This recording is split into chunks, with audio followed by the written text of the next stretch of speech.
BOD scheduling for... All right, that works for me. Thank you. Okay, if the soundboard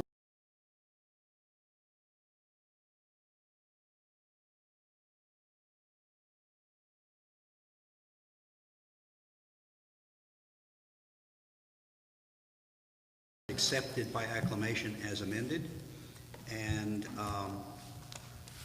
so the next one, I believe, is announcements.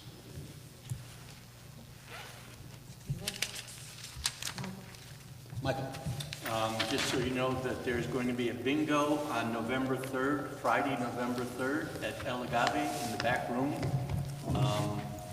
There will be cash prizes and then a 50-50.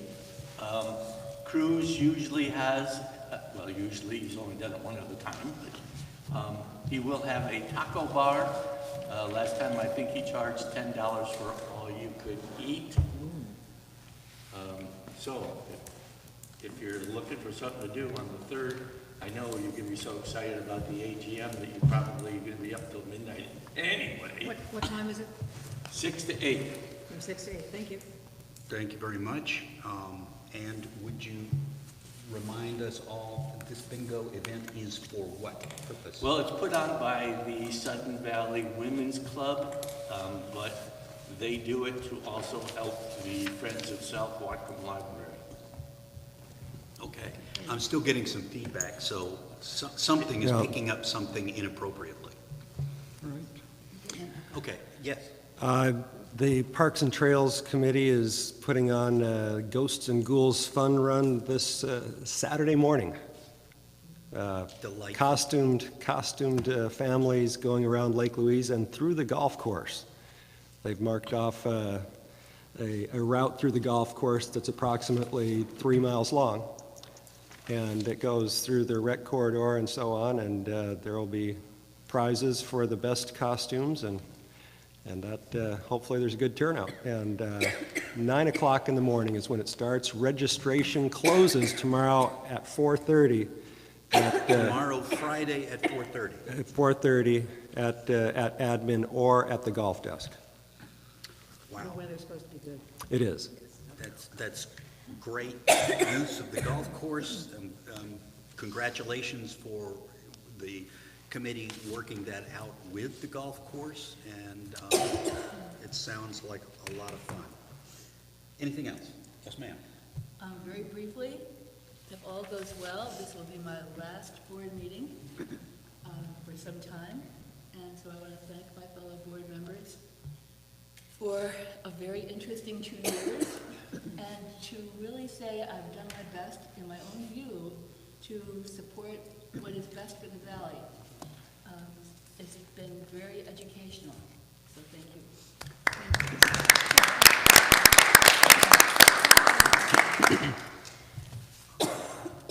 Yes, ma'am. I just wanted to announce that I'll be expecting our second child in April. So We can clap. You're looking rather pleased about that. I am. That's very nice. Congratulations. You'll need to get more chickens. We will need to get more chickens. I hope that's for the eggs. Yes, for the eggs. Okay. That would be All right, any other announcements? I have one more. Yes, sir. We're attempting for our first time ever to live stream a board meeting tonight. And Thank so you for that's the reason for the signage out front, and this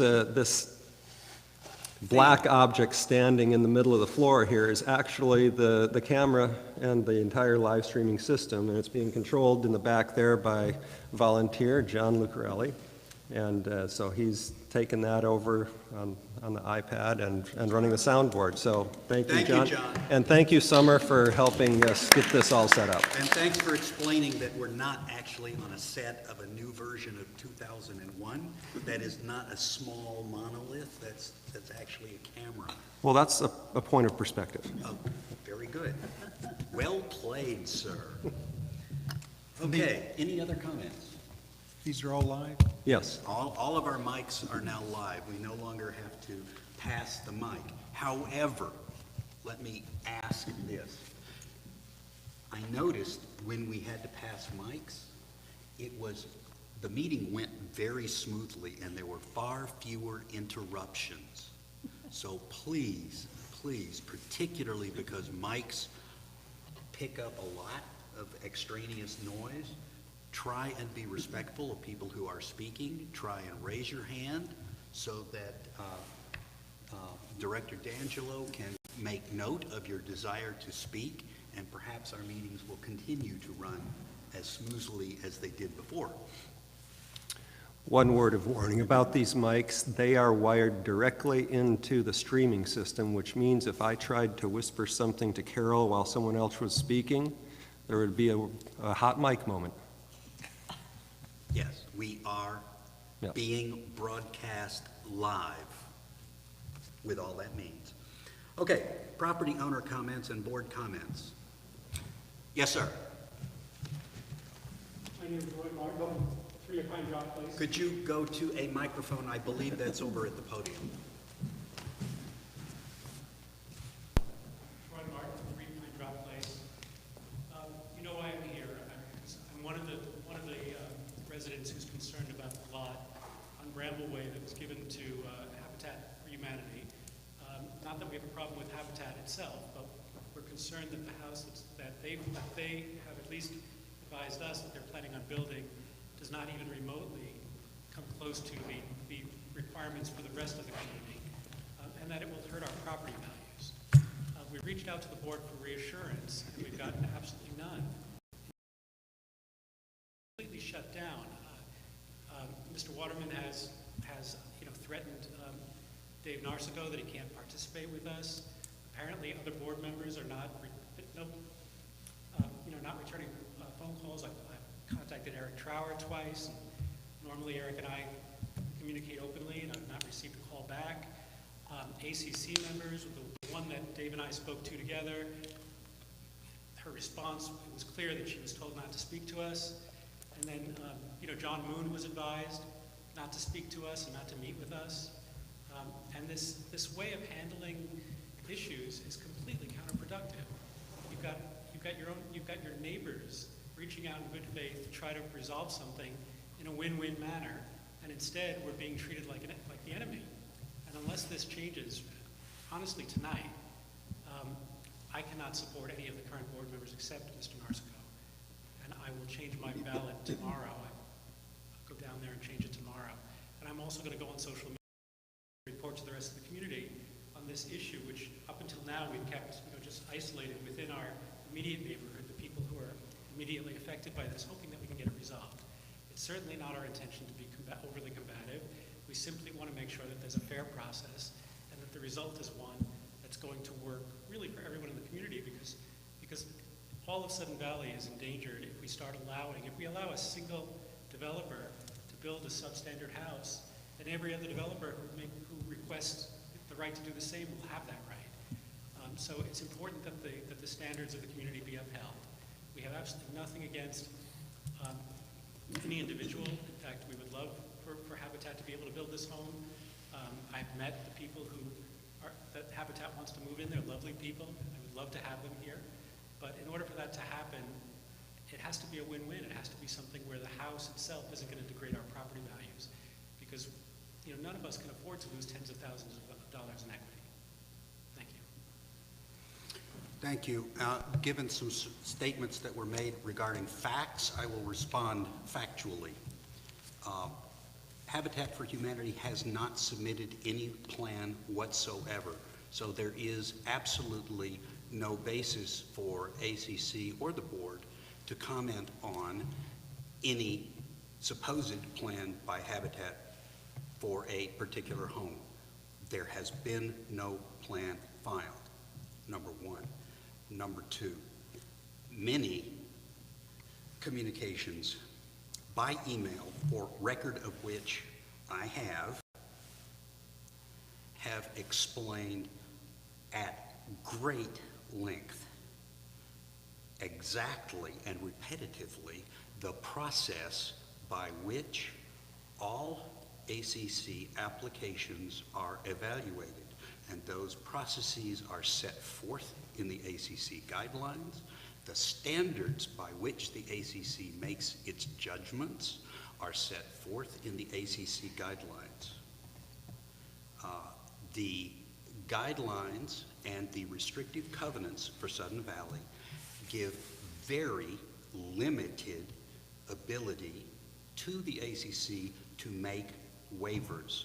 And as I have repeatedly said, the extent of that ability is set forth in the ACC guidelines and the restrictive covenants. There really isn't anything else to say other than that no one has been instructed not to speak to anyone. If someone believes they have been instructed not to speak, they are mistaken. It is appropriate for members of the board to be notified of potential legal liability which certain actions of theirs may place Sudden Valley in. That is a very different matter from being instructed not to speak. And with that, I will end my comments. Are there any further homeowner comments? After other folks have been given an opportunity. Yes, you may. Yes, ma'am.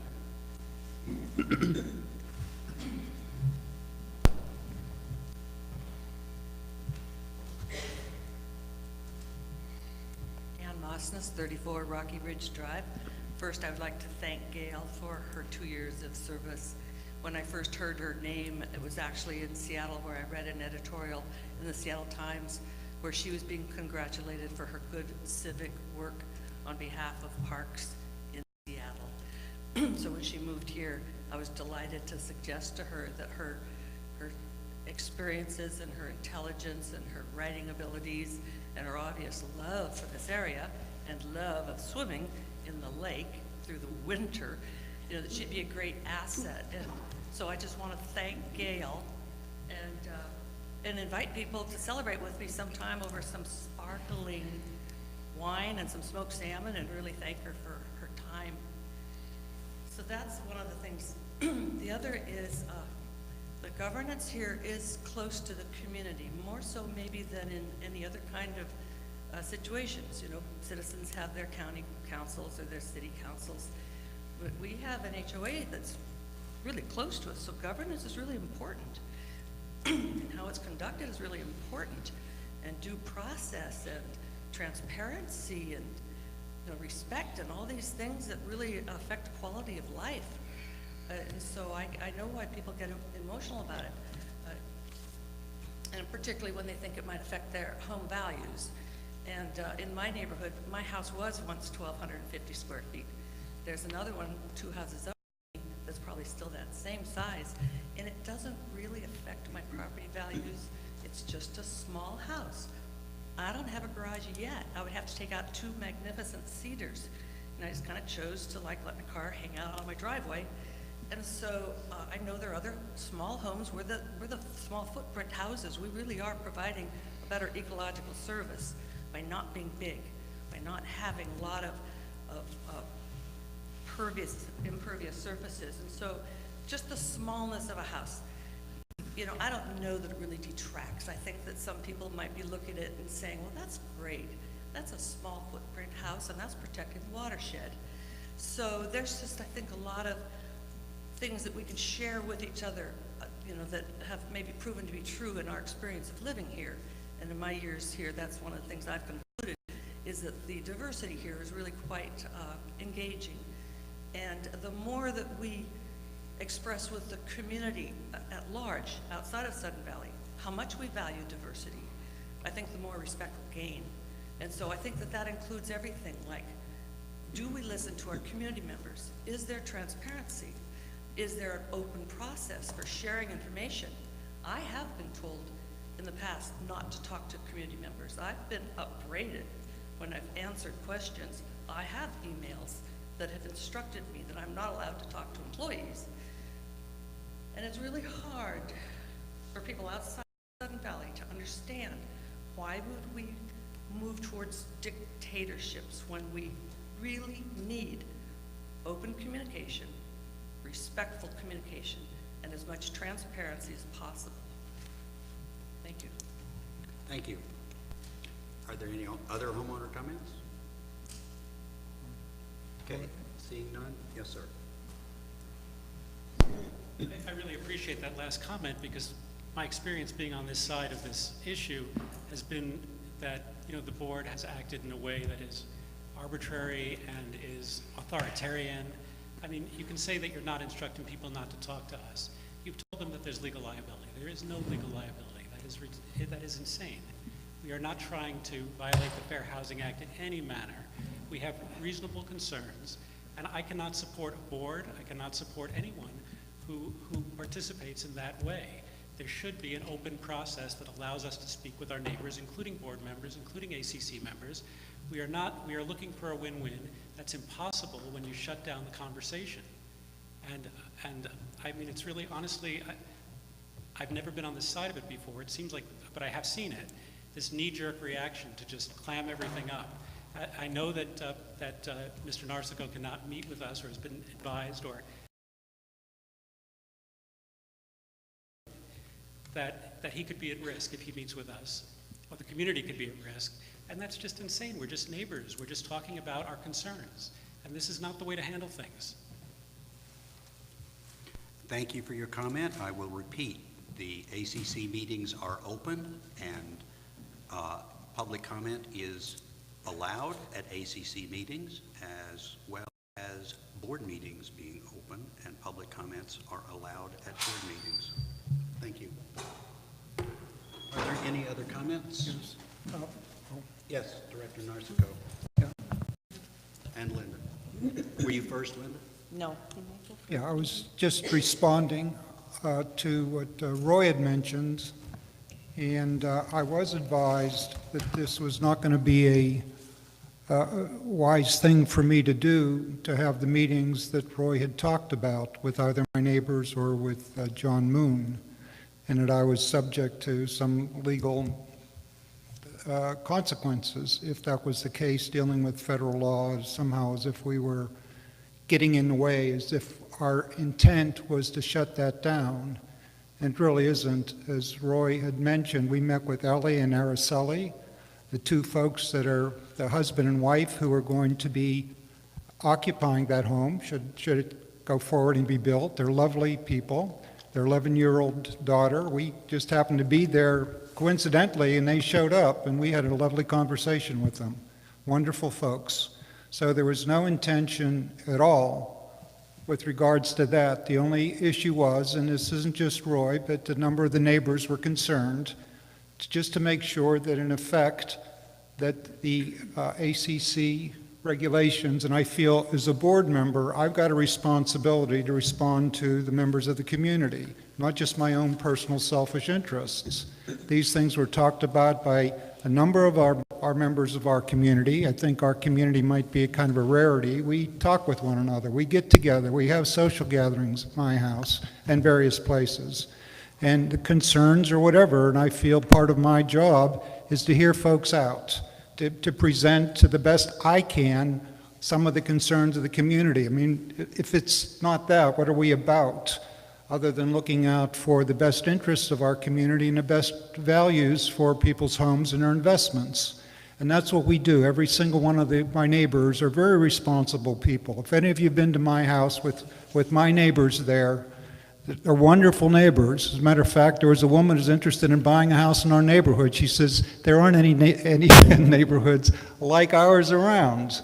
So we really do share things, and it really troubles us if we are advised we shouldn't be doing that, and somehow there is some terrible negativity as if we're going to discount these folks. They're lovely folks. As Roy said, we're going to have them at social event. They haven't moved in yet, but we did again have a nice encounter with them.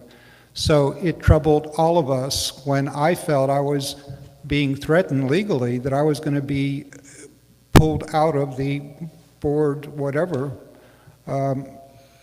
And oftentimes, there is that element of threat. I mean, each of us have to act responsibly as board members, and I think I do a pretty decent job trying to do that. And I think I do look out for my neighbors and our communities, and I present those views to the community. So that was very troubling because we are used to getting together and talk about things, and that's all we were doing, is to do that and ask questions. It seems like if there's a problem with asking questions, problem with getting together and meeting, if there's a problem with each of us voting our concerns and talking about those, that to me isn't what a community should be about. We'd like to encourage people to connect with one another. We'd like to encourage people to discuss their issues. We'd like people to be able to present those and bring them to the board and have those discussed without threats. So, Roy, thank you very much for coming and presenting the views from from a member of our community there. And sometimes if I speak, well, it's David speaking, but it's nice to hear voices from the community coming up and talking about these issues. I think it's very important. Thank you, David. Yes, ma'am. I just wanted to say I followed the email conversation that occurred, and I was really disturbed by it, and I found it rather appalling. The Habitat has not filed with the county, nor have they filed with our ACC. And I'm certain the county isn't going to let them build a substandard house here. I'm certain that if in David's community and neighborhood are concerned, they can have their right to be concerned, but to bring it to the board and almost demand that there's a response there, I really found it very negative. I found a lot of the wording very negative, and it's just really troubling. I went up the other day after I was down here at the clubhouse, and I went the back way up home up to Wisteria, and I went up on Bramble Way. There are 7 residences on Bramble Way from where you get off on Clematis and turn left up to your house, David, to the end of that road, and on Pine Drop, there are 7 residences that have no garages, and yet this has been made just this critical statement that they have to build a garage on their property. And it's like we're demanding things of people when they haven't even submitted anything to us, and the time would be when they submit, when they have county approval, when they present it to ACC, then that's the time that we should be dealing with this, but not to be putting us at odds with our neighbors now before these people haven't even moved in. I'm really appalled by it all. Yes, ma'am. Thank you. I have a similar point of view. I think that, Ann's is a great example. No garage, but a beautiful property. We have a number of people in our neighborhood who have no garages. So I don't think it's about this. The concern I have about the whole thing is the assumption of what is going to happen without fact and making a big, it's almost like crisis developed over the whole thing before anything has happened, before there's even been a chance for the Habitat or for these individuals to take the first step. And my concern is, I hope we haven't scared them away now. I know you guys are good and I know you're good people and you want your neighbors to be happy, but this is, I think, a blemish on our community to have approached this whole thing, I think, prematurely. I think we have to wait until the proper process is started, then explore and get questions answered. But to threaten the board because we refuse to answer, it's not appropriate. And I have not been told not to talk.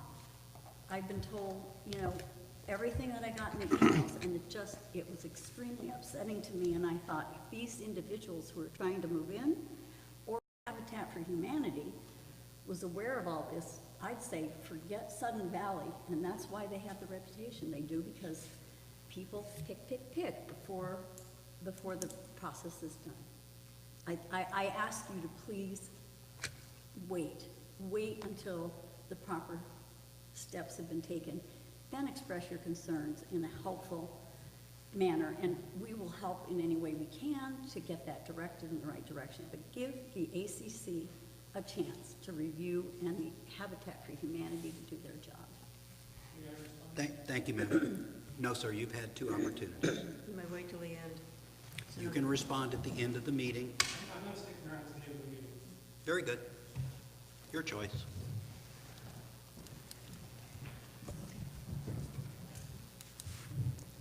Okay. Yes, ma'am. Please go ahead and go to the podium. I know, but we are being broadcast. It's even. I need a microphone, really? Yes. You could be 2 blocks away. Jeez, please. Name, address. Deborah Wood, it's Rocky Ridge Drive. I'm the co-chair of the ACC, and I did ask Ann not to speak to anyone with concerns coming from the ACC because it was premature. We haven't gotten any plans. We have talked to Mr. Moon, and we're waiting to see what develops. No other contractor or builder in this area has been subjected to this. It's wrong. You can talk to your neighbors all you want, but you do not go after the people who own the lot to tell them that you want a garage, you want 1,400 square feet, and you're gonna tell them what trees they can take out. That's not, you don't own that lot. People have no right to dictate what someone else is going to do. That's why you've got the board, that's why you've got the ACC. I'm sorry, I think this is very inappropriate. And ACC will not comment until after we get the instructions and the plans and everything from Habitat of Humanity, and they will be following the guidelines that everyone else does. There was no preferential treatment for anyone. That's it. Thank you, ma'am. Any further homeowner comments? Seeing none, then we'll move on to the next item, which is item 13A. I actually can read my notes for a change. Take care of us correctly. Summer is on. Summer, you are on. Now, the real question is here.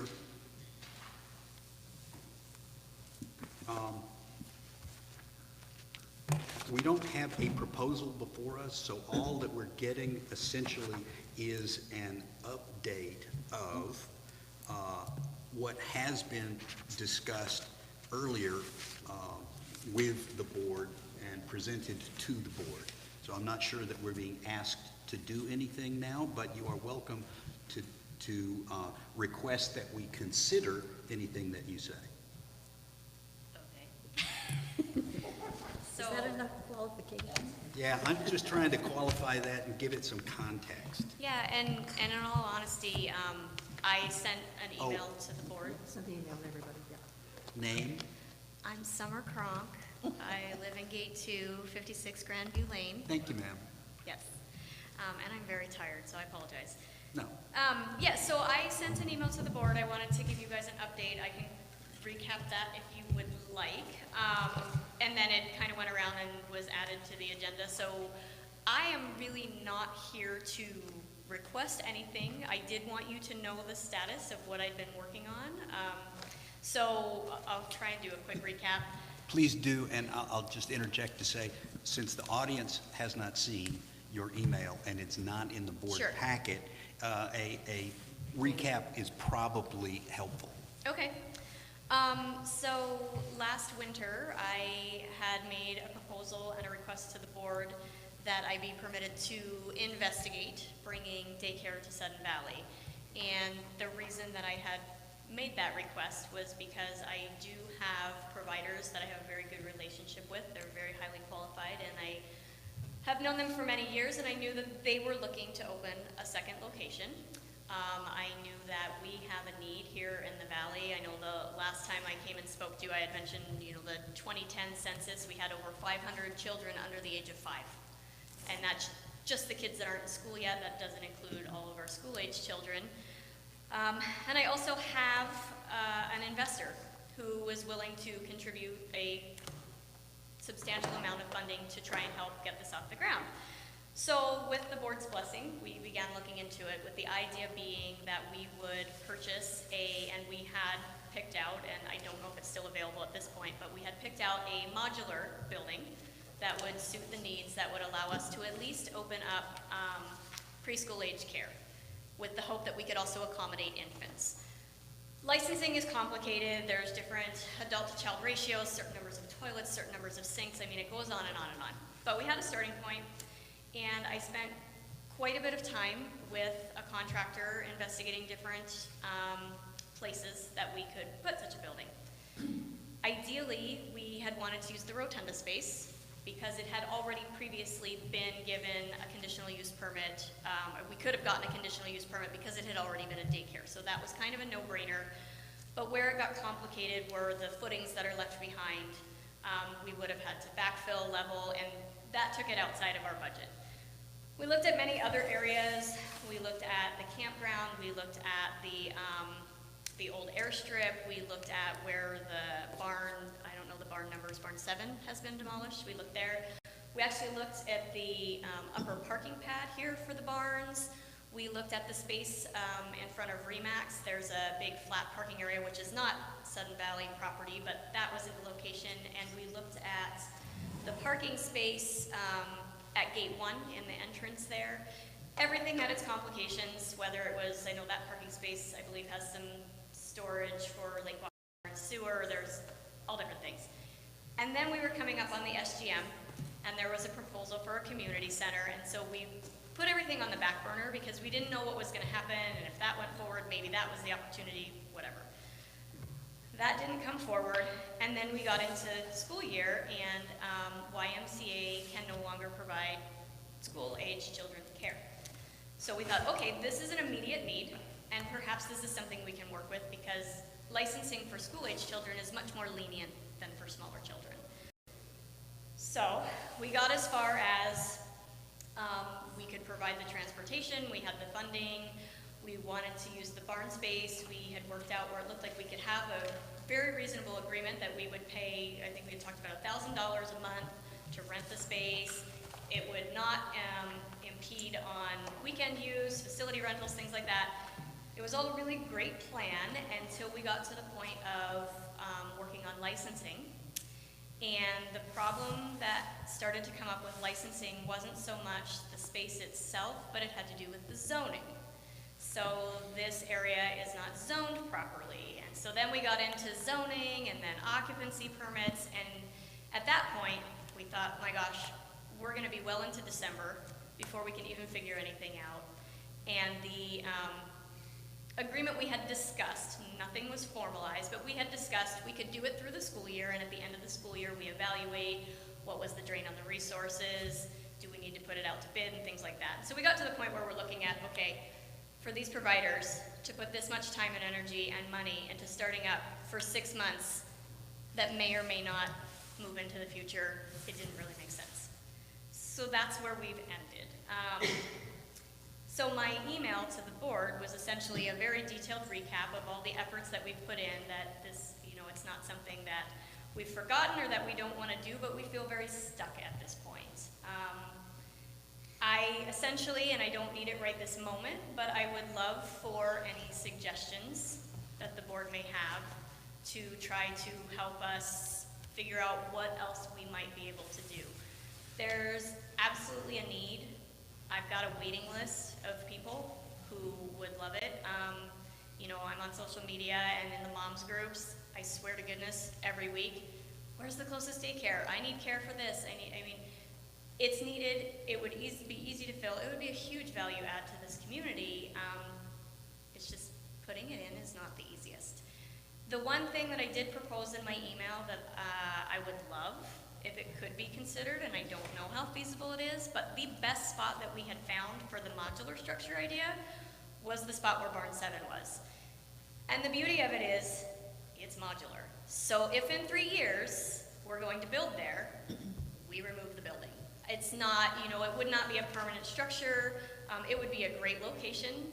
There's lots of parking for drop-off. The utilities are there. The pad is level. There would be very little prep work we could afford to put it there. There's already a playground there, you know, all of that. I do not know, however, if the zoning issue that came up with the barn, how that would come into play, and we would certainly have to look into it. But that's kind of where we left off. And because I don't like unfinished business, I didn't want everybody to think that I just let it drop. I haven't. And the only other thing that was in the email that I should probably speak out loud is this plan works with my particular providers that I've been working with because I have an investor willing to invest in them, right? I don't have an investor who will just invest in anybody, so it is kind of all a part and parcel. I also have no problem if my redirection is I need to, you know, like, okay, the community may be able to support in this way, but we need to put it out to bid to other providers, whatever, that's fine. But this is kind of all a package for that particular setup. And the providers themselves have been in business, I don't know, 8-9 years. She's been in daycare for, I think, 20. I personally would be more than willing to invest in them as well. So I just want to put that out there that I don't endorse people or things lightly. So I just want it to be known that these are very quality providers. So if I ever get the ability to move forward with them, it's not just because I know them, it's because I know that they would do an amazing job. So that's all I have to say. Are there any questions? I know I have a couple, but yes. So please raise your hand, and Michael, please take some note, and then when you have note of all of them, let me know who's first. Oh, well, I saw Linda first. Okay, Linda, let's go with you. Okay, I just have a couple questions. What's the footprint or the size of the building that they're anticipating putting up if you would put something in the Barn 7 area? So our hope was a 2,400 square foot building. That was, if I recall, our minimum to provide infant and preschool care. It would have to be bigger if there was also going to be before and after, because licensing does require the separation as well. Thank you, that's all I have for now. Mr. President, Gail? Gail? Oh, really quickly, so in 25 words or less, could you just summarize the zoning issue? The zoning issue is essentially that this particular building, I don't remember which zoning class it is offhand, but it's not the correct zoning for them to allow the daycare, and so I don't know the process to have it rezoned. Staff input, the association would have to agree to it and then help initiate it, and it is doable. Question to staff on this. I'm just surprised if the Y was offering daycare, would that zoning issue not have applied to them as well? I can actually answer that. You have the answer. So the reason that it wasn't a problem with the YMCA is because the YMCA's program was not licensed, and that's not a bad thing. And before and after school program does not have to be licensed because of the age of the children and whatnot. That's why the zoning wasn't an issue. Because we're looking to have it licensed, it becomes an issue. One of the main reasons we would like to have it licensed is because only licensed programs can accept DSHS. So one of the biggest needs for childcare are low-income families. And so those families couldn't use the YMCA because they couldn't use their DSHS vouchers to come here. Thank you. Mr. President, Leslie? Leslie? Yes, now you speak about a modular building, and you're saying that this original installation was about 2,400 square feet. Then it could be added onto later if it were modular? Yeah. Okay, so either you or, anybody else could get it. Okay, thank you. Who else? That's all I have, sir. Okay, my questions have been answered. Well, I would ask you to continue your research into the zoning issue. Okay. And whether that zoning issue applies to elsewhere inside Sudden Valley, such as the Rotunda location. If there's some way to make it easier on you at another location. The difficulty, of course, will always be water and power. which the rotunda has, and there is some question whether the campground has. I don't frankly know if it's in good enough shape anymore, but it might be. So also, while you're doing that research, at whatever time is appropriate for you, and in the course of your research, please continue having conversation with staff and the general manager to see what we can possibly do to assist you. The rotunda will remain the ideal spot. We had talked to the county and we had had appointments with the county about the permitting of that. Zoning did not come up as an issue. They had stated that they were willing to do a conditional use permit because it had already been a daycare. We had gotten as far as we were going to pay to start the permit process, but it just turned out that the backfilling of the footings and leveling that became too much to take on. We weren't going to be able to afford to prep the site and then put the building on. So just to know that that's where we're at with that. I can certainly go back into investigating what it would take to get that prepped, and I might come up with some other way to make that happen. Absolutely. Again, if staff can get creative and think of ways, maybe the building could go in a slightly different location, but still, quote unquote, in the rotunda area to avoid the footings. I don't know. Sure. I'm just trying to say we're willing to think outside the box. Okay. I'm supportive of the, Yeah, absolutely. Yeah, I don't think you see anybody on the board who does not want to provide this vital service to its community. Okay. Thank you so much. I'll keep working on it. Thanks, Okay. guys. Good night. Good night. Have a nice vacation. Thank you. Have fun. Okay, the next item on the agenda is the consent agenda. Are there any changes or additions or corrections? Otherwise, then why don't we just say adopted by acclamation? Okay, fine. I was going to make a motion, but that's good. No need to do that. Okay, adopted by acclamation. Okay, let's go straight to the general manager's report. The Sud Valleys can receive conditional loan approval for an amount of a loan of $1,125,000 at a bottom rate of 4.5% with an 18-month draw period and a fixed rate of 11.5 years. Now, we have submitted bids, we have prepared packages. Packages were routed to different contractors. Oh, 4.25. Oh, I quoted high, 4.25. Even lower. Okay, so the That's our document bottom says rate. 4.5, you're It's saying? bottom rate of 4.25. It's 4.25. Okay?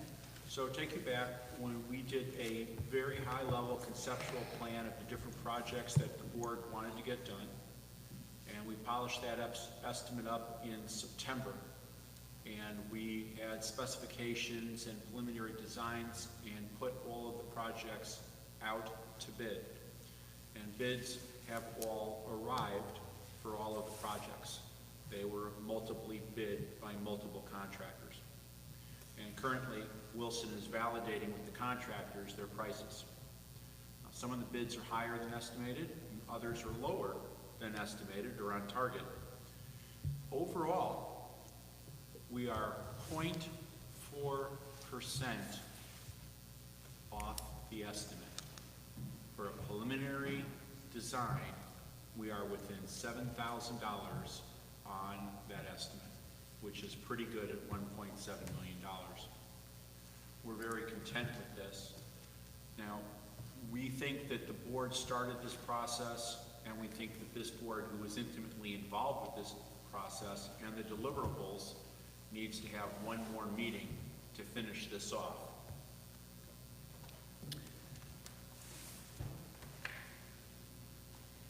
So, we would like to have one more meeting, hopefully this Sunday, to be discussed by the board. The bank has asked us if we could have one package for the bank, one item to tie everything together for the bank. They'd like to meet with us on Monday morning. They're pushing for that information, and so that's why we'd like to go ahead and meet on Sunday. Initially, all the motions were proposed individually, so we could discuss them individually. But on Sunday, we would meet, it'd probably be about an hour-long meeting. It would just be one motion, just to wrap this up and have all of our bids tie out, to the estimates and a comparison of what that looks like. Well, a couple of things. A thought occurs to me, but first, let me ask if there are any questions from the board. Yeah. Yes, go ahead. Mr. President, Gail. Gail. Just a couple of questions, because the information on page 3 of your report, Jennifer and Mitch, so the loan is 1.125, the rate is 4.25, which may change on signing, I got that. Down below, it talks about, at one point, it talks about a 10-year repayment. At the top, it talks about 11.5-year loan, so I just wonder which one of those is correct? It's a 10-year loan with an 18-month drawdown period. So the total loan is 11 and a half years. 18-month drawdown plus. Got it, thank you, very good. And which bank are we dealing with? We would still like to hold that Because, too many people have called our bank and tried to stop work before. at what point would the board then learn the name of the bank? Probably on Sunday.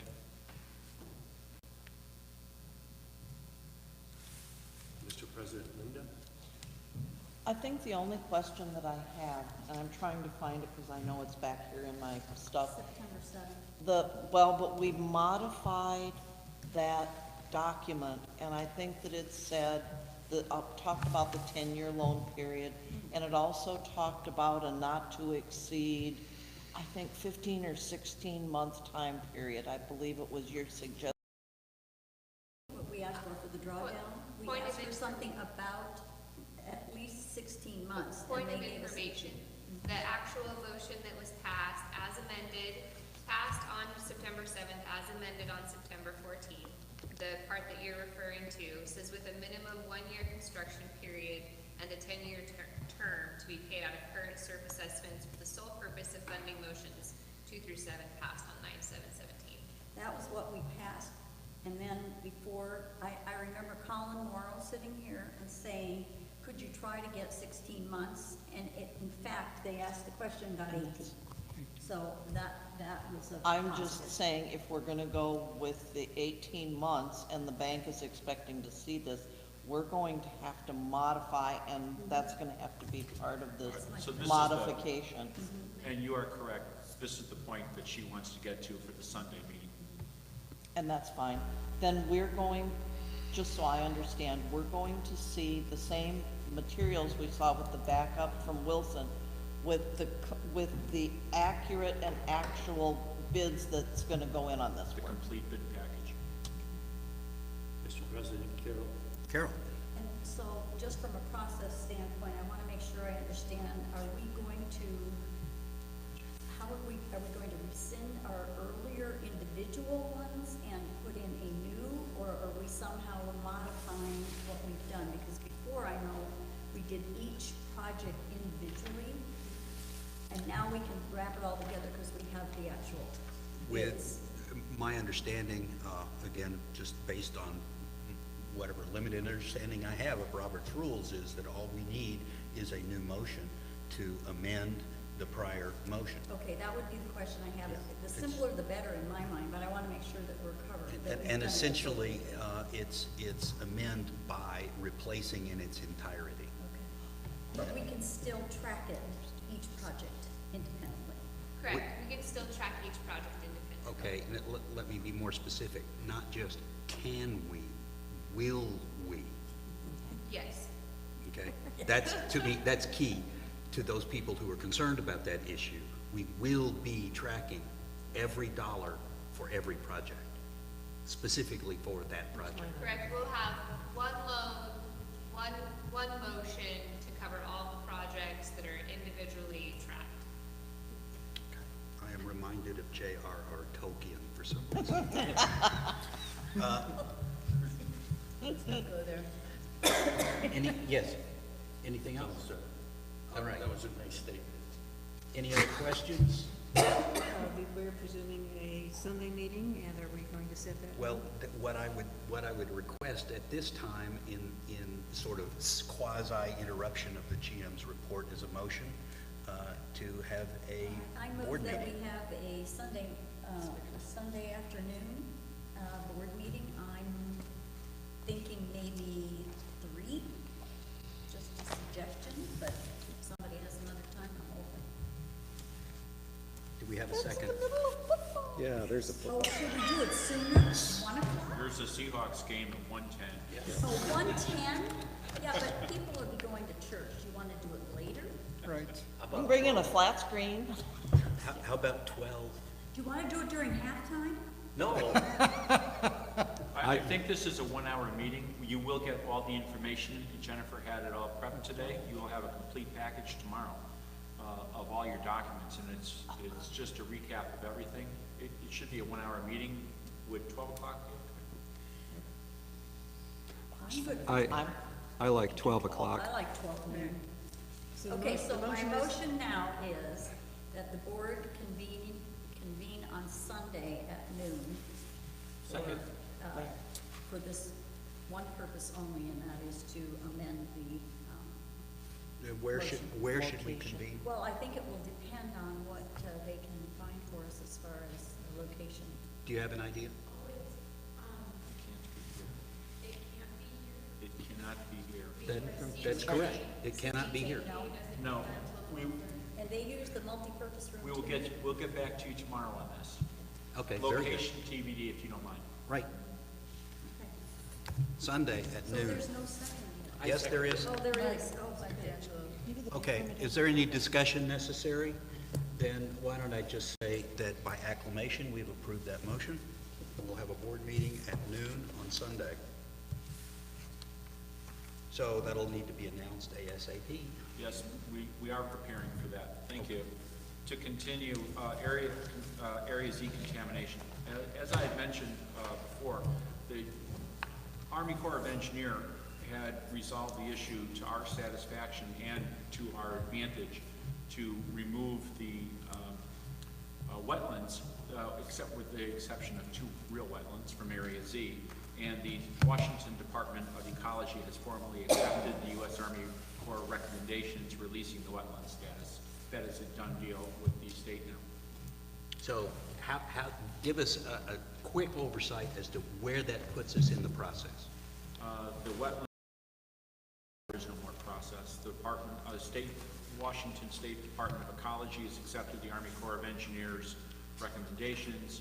There are 2 little tiny wetlands which we have very little issue with. They don't affect us. They are not in any building footprint. They're So you've adjacent. already exceeded very quick. That issue is done. It's done. Okay. That leaves the contamination. Okay, so we got our sample results back. And after going through the sample results, the analysis, the team that we brought in took samples from ground and took samples from water and ran them through an accepted filter medium before running the analysis. And the results came back below release criteria, meaning that the worms, the bugs, and everything else may have done the job, and we may now be below the hazard release levels. So Finally. we actually It may ain't be over there. yet. It's not, So- not yet. My one question about that, if you have an answer, is there any hint of a reason why the last time we sampled, only 3 years ago or 4 years ago, whatever it was, we came up with a bad sample? Well, yes, sir, I do know why that is, and we didn't hire that contractor again, as you know. We would not accept that contractor's service. They've been doing work for Sudden Valley for many years, and they weren't getting to the goal line. And so we hired a different firm. This firm, I will get into the specifics of it a little further on in the capital request, but I wanted to say that the worst thing that can happen is Sudden Valley would have to pay $100,000 more, but we would be finished this year. That's the worst case scenario. Is that finished as in 2017? 18. 18, thank you. Yeah, worst case scenario, but that's where we're at. I'll cover that. 2017 roads and surf projects are completing better than estimated. I had a We'll have question. preliminary closeout numbers Sir. Gail had a question Just really on quick. that previous issue. Mitch, I heard you change your statement. First you said results are below, but then you amended to say. I can't hear you now. I'm sorry, you amended your statement to say results may be below. So what is that uncertainty? I'm going to cover that, I said, during the capital request. That, because there's a change order request, and I'm going to cover that in detail.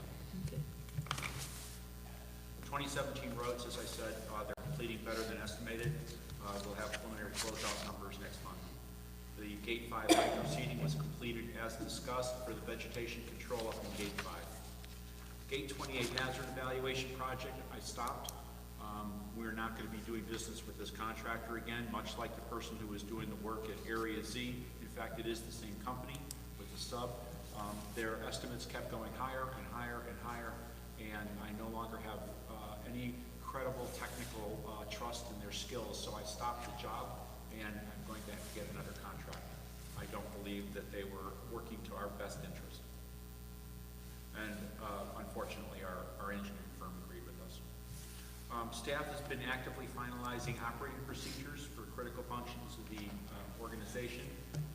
Instead of writing an operations manual, we've written standard operating procedures and broke them down by departments.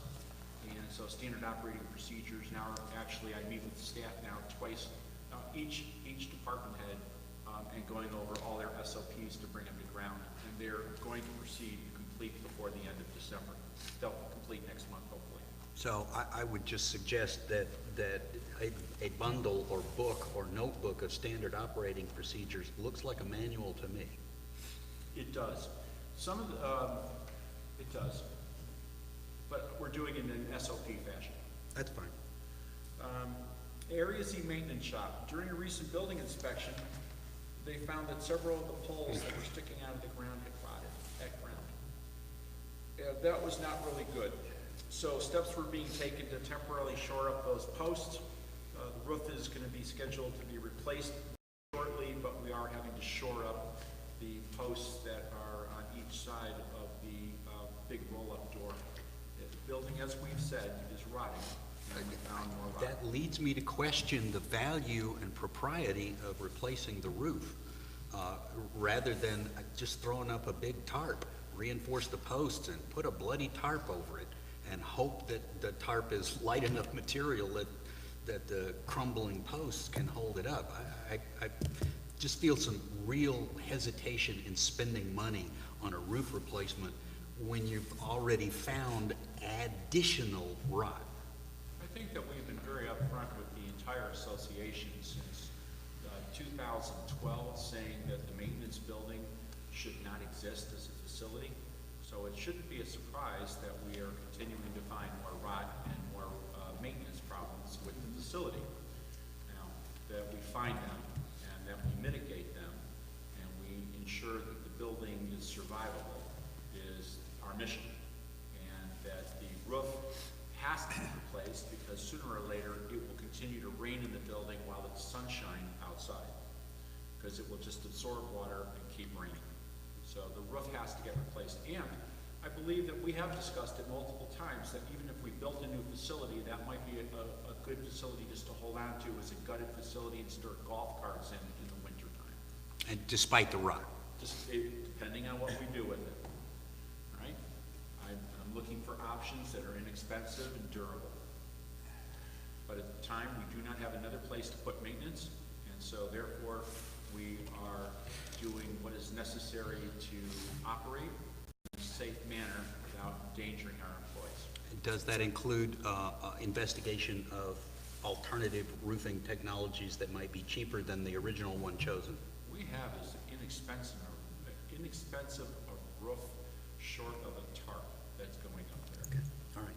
The next step down. Mr. President, I'm sorry, sir. I'm sorry, sir. Yes, I know, there are other questions. Gail? So Mitch, could you just quickly lay out, we already have approved the loan money to tear down Barn 6, have the modular structure there for storage and et cetera.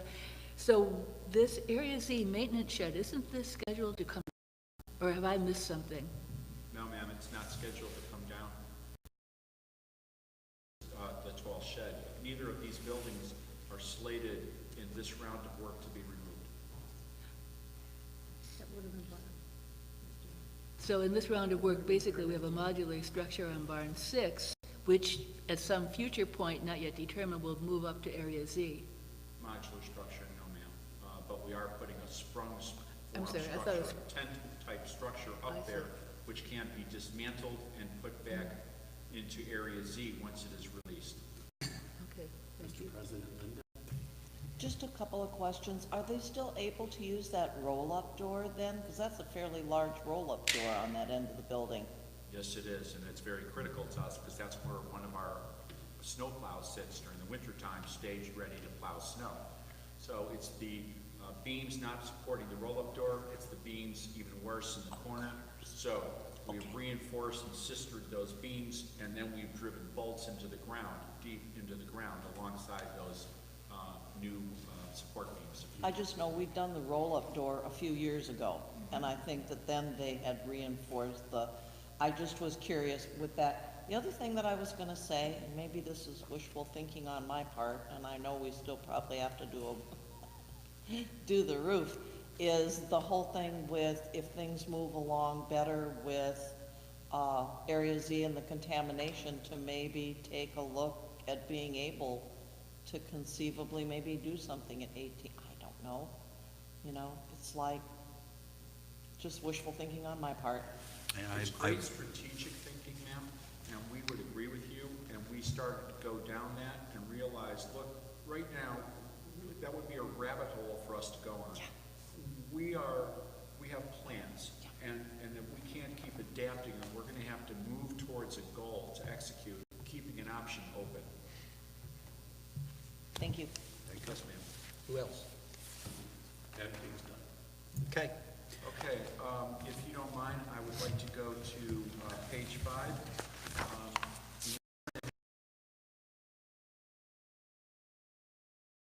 A description of the benefits provided to the employees of Sudden Valley.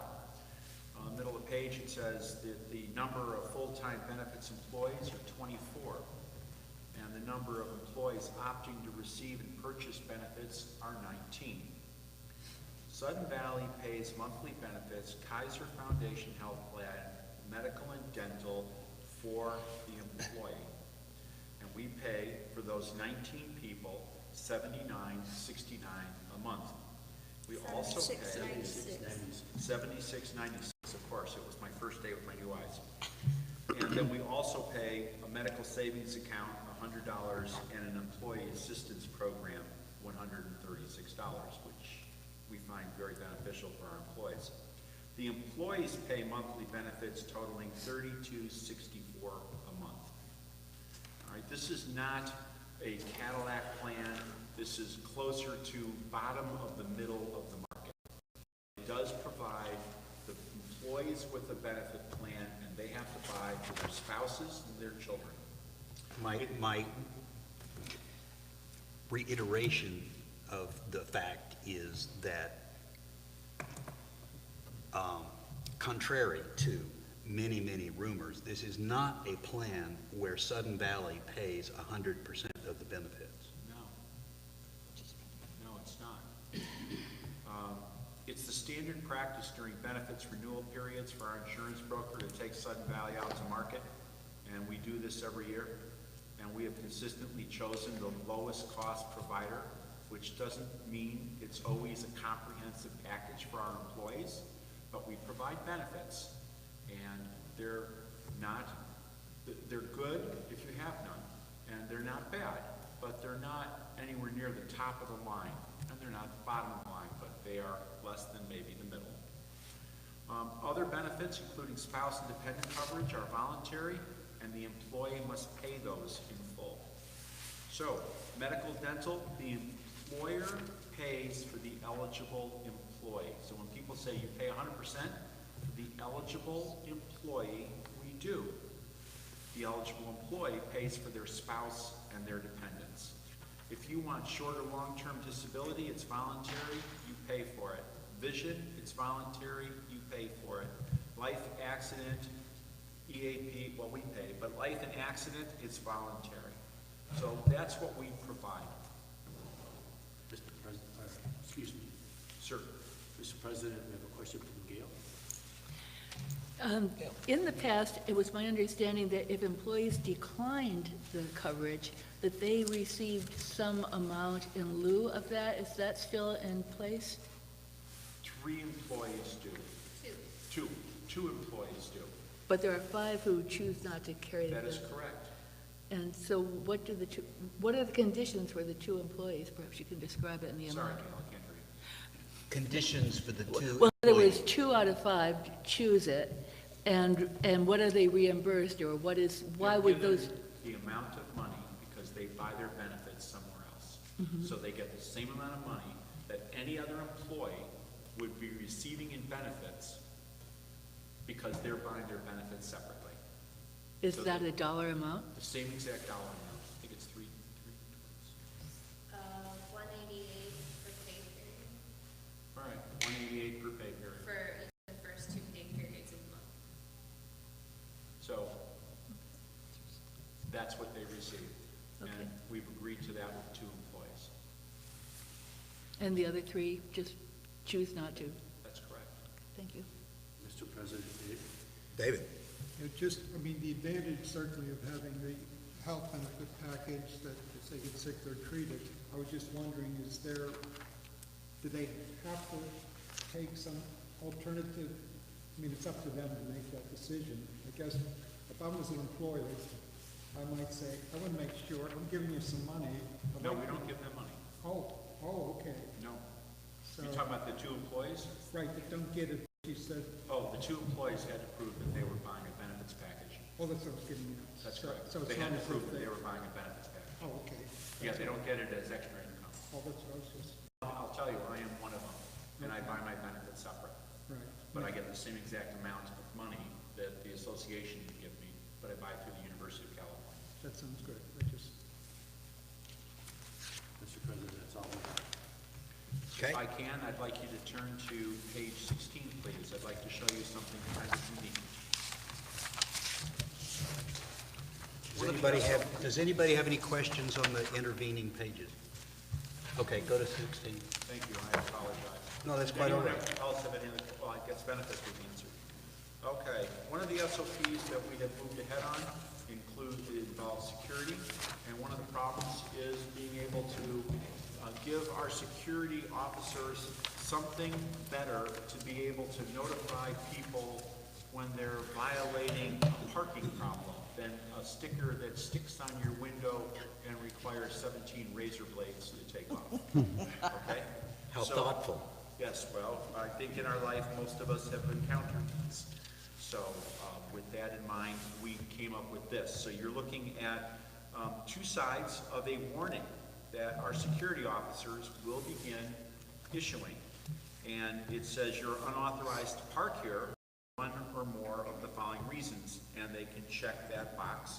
And time issued, and there's information on it. And they will put that on a car, even in a plastic wrapper in inclement weather. And this is their way of giving out a warning to a car owner to say, don't stick around here. All right?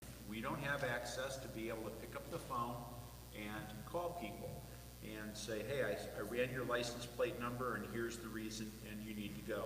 However, at the same time, we need to communicate with the owners. So here is our way of doing it. And and we will detail in the security manual the specific process we'll go through if we decide to tow that vehicle. But this is going to be the new warning sticker, and it's the first of several of this type. There will be another version that Shawnee is working on that they will be putting that has more of home and property issues. Your garbage can wasn't put away, your yard, moss on roof, things like that. And so as our people are doing compliance tours, this is one of the ways our security officers who drive through the entire association can be much more efficient and help us with compliance. Mr. President, we have Carol and Linda. Carol first? Yes, sir. I'm just curious how these are secured. You said they're put in a plastic bag in inclement weather, but otherwise, how are they secured to the, either the, I believe the same way most police officers give you a parking ticket under your windshield wiper. okay, so that was my question, I guess, and then if it's like, some other kind of violation, is it put on the door, or? We haven't worked it out, which is why I haven't put it here, but this is the genesis that we will now be using to the next area. Good, thank you. Mr. President, Linda? Two questions. Yes, ma'am. I take it there will be a log then that is kept when these are, that security turns over, or however they report to us, so we know what's outstanding, so that if they find this vehicle again and somebody has removed their little yellow sticker, they know that the, Picture of the license plate, picture of the car with the ticket on it, into their log. And then the Excellent. log goes to Shawnee in the morning. And so, I have one other question. I was reading about security. Our new Honda was damaged. yes, it was. It was damaged by one of Pacific Security's drivers. We found out it was damaged by their driver, and Pacific Security is paying to have it repaired. They're paying for the entire 100% of the project. Okay, so we didn't We submit did. to our insurance One of or their anything. drivers damaged the car. We also dismissed the driver. I believe they did too. Okay. And they're paying. Thank you. I have, is that it? Yes, sir. Okay, I do have a question, and that's regarding the future stuff. I would personally appreciate it if the board had an opportunity to take a look at the list of reasons why warnings could be issued. My concern is just your sample list that you just, it was clearly off the top of your head, so I don't take it as final, but some of those seemed less important than others, and I would hope that we spend more critical time addressing more important issues. Well, I believe I sent everyone a copy. I've heard what you said, sir, and I have absolutely total commitment. We will do that. I have no problem with that. We sent everyone a copy of the compliance manual, which we are, as far as we're concerned, we're done on that manual. And now I need the quarterly goals and what is going to be worked on by gate, by season. And so as that is the next step, and then these will go with it, yes. But it will be a flow down of ACC guidelines and things that are in the fines and fees schedule, because the association's bylaws that they wanted these enforced. And believe it or not, garbage cans that are left out are a major irritant to a lot of the community. And while they're not permanent, they can be a traffic hazard, because I have seen them on my own street as being in the street. We have had to pick up garbage that a car hit the garbage can, spread it out all over the street, which the raccoons really appreciate because it's called free packaging. But we would like to not have that happen. Right. Okay. Mr. President, Dave. Just David. one quick thing. On the, like there are a lot of community, or a lot of areas around Sudden Valley where people don't necessarily park their car in the driveway, but on the street, you know, just a little parking section. Is that, by this, is that considered parked on Sudden Valley property? It is, but if it's a parking area, it's acceptable to us. Okay, just, But if you're parked on the street in a parking area, that's one thing. But if you're, let's say, parked on a grass strip where people, well, in our neighborhood, that's where people park, and your tires are on the street, you would probably get one of these. okay, that's what I was wondering. And if You know, it's you're inoperable. You're in the roadway, right? And we have fog lines. Everyone should be able to see where the roadway is. Stay off the road. That is, on my street, a major irritant. People parking across the fog lines permanently, every day, I should say, maybe not 24 hours, but every day, several cars. And I know that's an issue that's been mentioned to me in other narrow streets, where people are actually impeding traffic, and where people, residents trying to leave, have to actually knock on the door to say, please move your car so I can get by. That one, to me, is an issue of more importance than maybe some others. This is why we feel that we can put a tag on their car. This is a warning. right? It's not heavy-handed. It's a warning. Work with us. And you come back tomorrow, and the warning is still there. We may start knocking on doors. But the only way we're gonna find out who owns it is when Johnson's comes over to tow it. And I don't think that's the first step in the process. I don't think anybody disagrees with that. I certainly wouldn't want it to be my first step. If I could now, I'd like to proceed to the UDR request. Okay, now, let's see, how are those listed on our agenda? Are they not listed?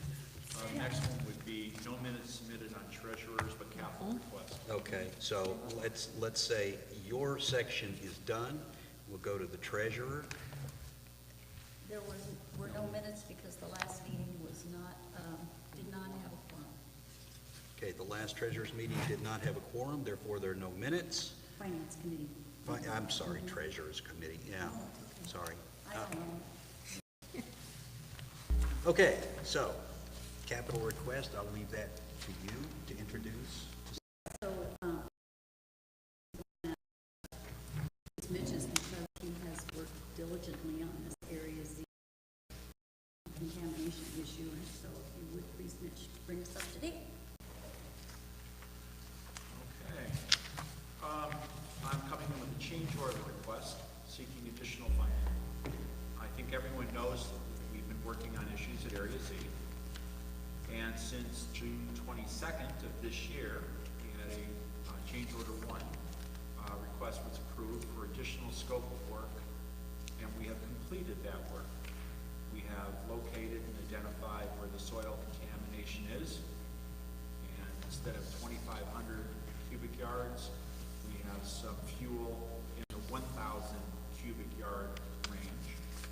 And we know how deep it is, and we know how far it may have penetrated past the plastic barrier, which is the reason why it's not a wetland, because they put a plastic down before they put on the dirt. And we've also sampled the water by the old fuel lines from the 1970s, from the fuel tanks by what's now the water district pump station. So we've had multiple reports and tests to determine the extent. The plan was prepared, it was approved, and we implemented that plan. I've already talked about the Army Corps of Engineers, which is attached to here. So the results of the soil and groundwater testing confirmed that the majority of the stockpiled soil has successfully tested, it says treated below applicable cleanup levels for human health and environmental protection. And it does not adversely affect groundwater. Now, what's going on is that when they pulled the water sample, it tested, originally it was 20 parts per million milligrams per liter, which, I mean, you could smell the stink on it. And the release level is 0.5 milligrams per liter of fuel to water, right? Big difference. So when they tested the water this time, it was 0.65 milligrams per liter on the first test. Now, that's looking for organics in the water. All organics, regardless of source. Organics in the water. So they ran the water filter through a media filter, a gel filter, and retested it. And that filter took out the other organics. Define other. Dead worms, things that have degraded in the ground. Natural organics. Okay. And it came back at 0.3 milligrams per liter, which is below the state of Washington release criteria. In your opinion, does the state of Washington really care, or are they only that there is a difference, or are they only looking at the total? Very good question. The answer is that this method for selectively screening for fuel, organics, and hydrides has been approved, and 50% of the time that the project manager that we are working with has submitted these results, he has gotten approval from the Department of Ecology.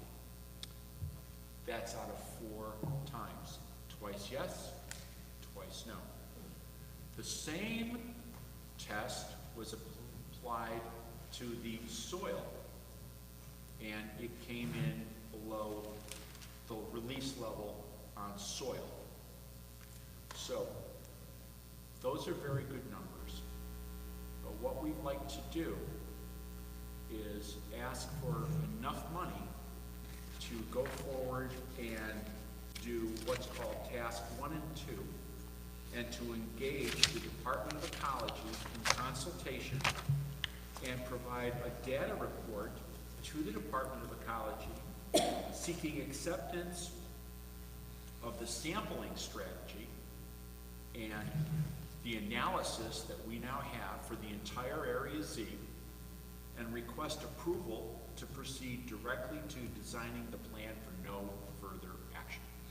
And if I am correct, just want to make sure that the description of the different samples using a pre-filtered measurement and then a post-filtered measurement, that is an explanation of Director Chiarella's question about your use of the term may be appropriate. That is correct.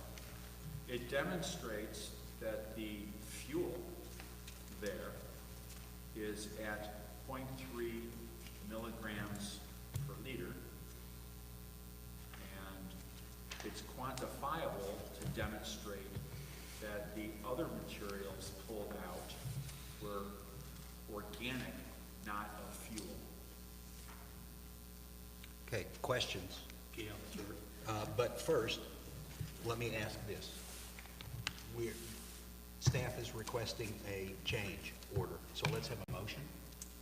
I'll make a motion that the board approve a change order in the amount of $23,114, bringing the total authorized amount to $104,524 to be funded from the UDR account. Second.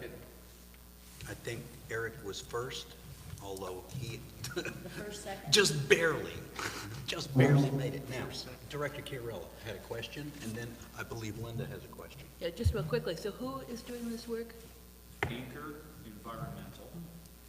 That was my only question. You say you have another? No, that was it. Sorry. Yeah, Linda. When we began down this road, in the original December 2016 UDR request, it said that we would use the $55,000 from the UDR to fund and finish the mitigation of soil contamination in Area Z. Now, I realize we changed vendors, we did the increase and stuff. We still haven't spent all of this $81,410. Actually, I think that we, actually, just about there. I'm looking at this and it says there's still obligated funds. We still have $33,350. We haven't. $20,000, which We is haven't gotten this contingency. month's bill, but it's about spent. Now, mind you, yeah, we haven't received the final invoice. Now, mind you, we have also authorized an attorney, if you remember. I do. I didn't know if we could, that The was attorney another is one of in- my questions, but The attorney is in there. The attorney spent $8,000. We gave the attorney $8,000, and the attorney has identified what we are looking for. okay. All right, she has asked for 4 more. I think 4 more is fair. We know what's going on with it, and we are looking for another source of funds to pay for this. Because Okay, we have identified it as groundwater contamination pre-85. I was just looking at the fact that since we had said we were gonna, finish that we hadn't used the contingency yet, but I understand what you're telling me. Yeah, Linda, we've used it. With the rest of the building, we're gonna come up to 100%. Okay, thank you. That's all we had, Nope. Mr. President. One more. Oh, sorry.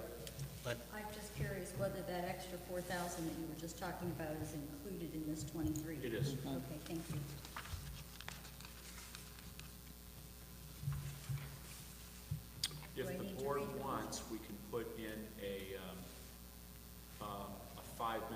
closed session on Sunday, and I'll tell you what the attorney has found. That would be a good idea. Yeah, Let me do that. thank you. Yeah, yeah, appreciate that. I can give you yeah, I think you're entitled to know, because this is going to be your last meeting, and I think you're going to want to hear it. Yeah, the board is entitled, and unfortunately, because it's legal, it's a closed board matter. 5 minutes, but Yeah. you'll like it. Right. Well, that's good to know. Call the question. Okay, is there any objection? Do I need to read it again, or are we good? I think we're good. All in favor, please indicate. Okay, that's unanimous. Thank you, sir. That's it for me.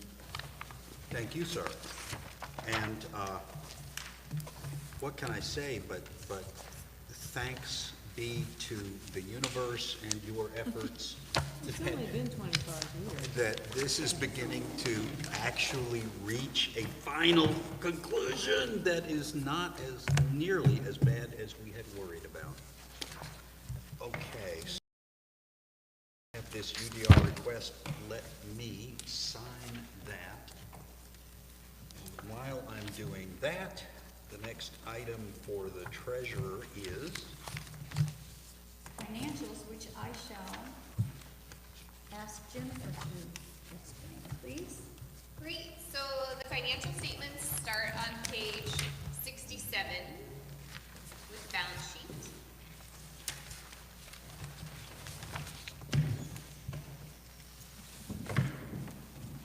As of September 30th, we have positive net operating assets of $154,000.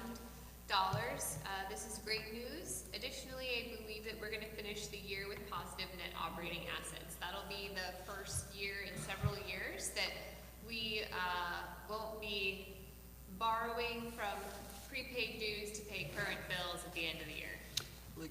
clarify for me statements that I have heard that say, yeah, last year we finished in the black and now this year we're finishing in the black.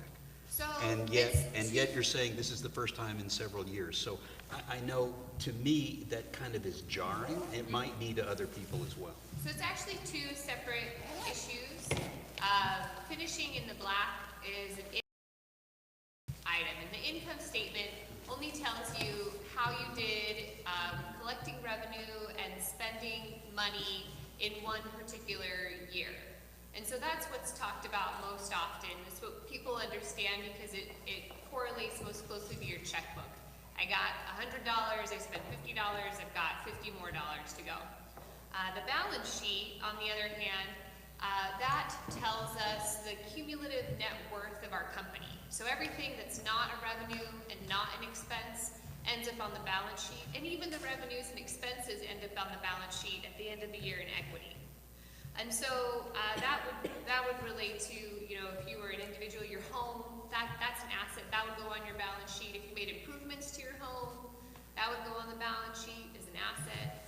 We make improvements to the valley, that shows up in our fixed capital assets. And so finishing with positive net operating assets, that means that of all of our assets that we have, of the cash and the accounts receivable, minus our operating payables, we're going to be positive, projected to be positive at the end of the year. For the first time. For the first time in A long time. a couple years. Okay. Yes. We're not apologizing for that.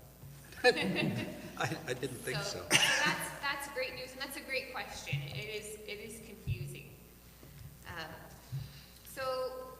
To the income statement, page 68, year to date, you can see that our collections percentage is 96.4%. We were budgeted at 90% collections, and for every 1% additional collected, it's approximately $17,000 of operational income. And then there's, of course, capital, roads income, and SERF income that comes along with that as well. We are doing better than budget overall, and we'll talk about that in more detail here in just a moment.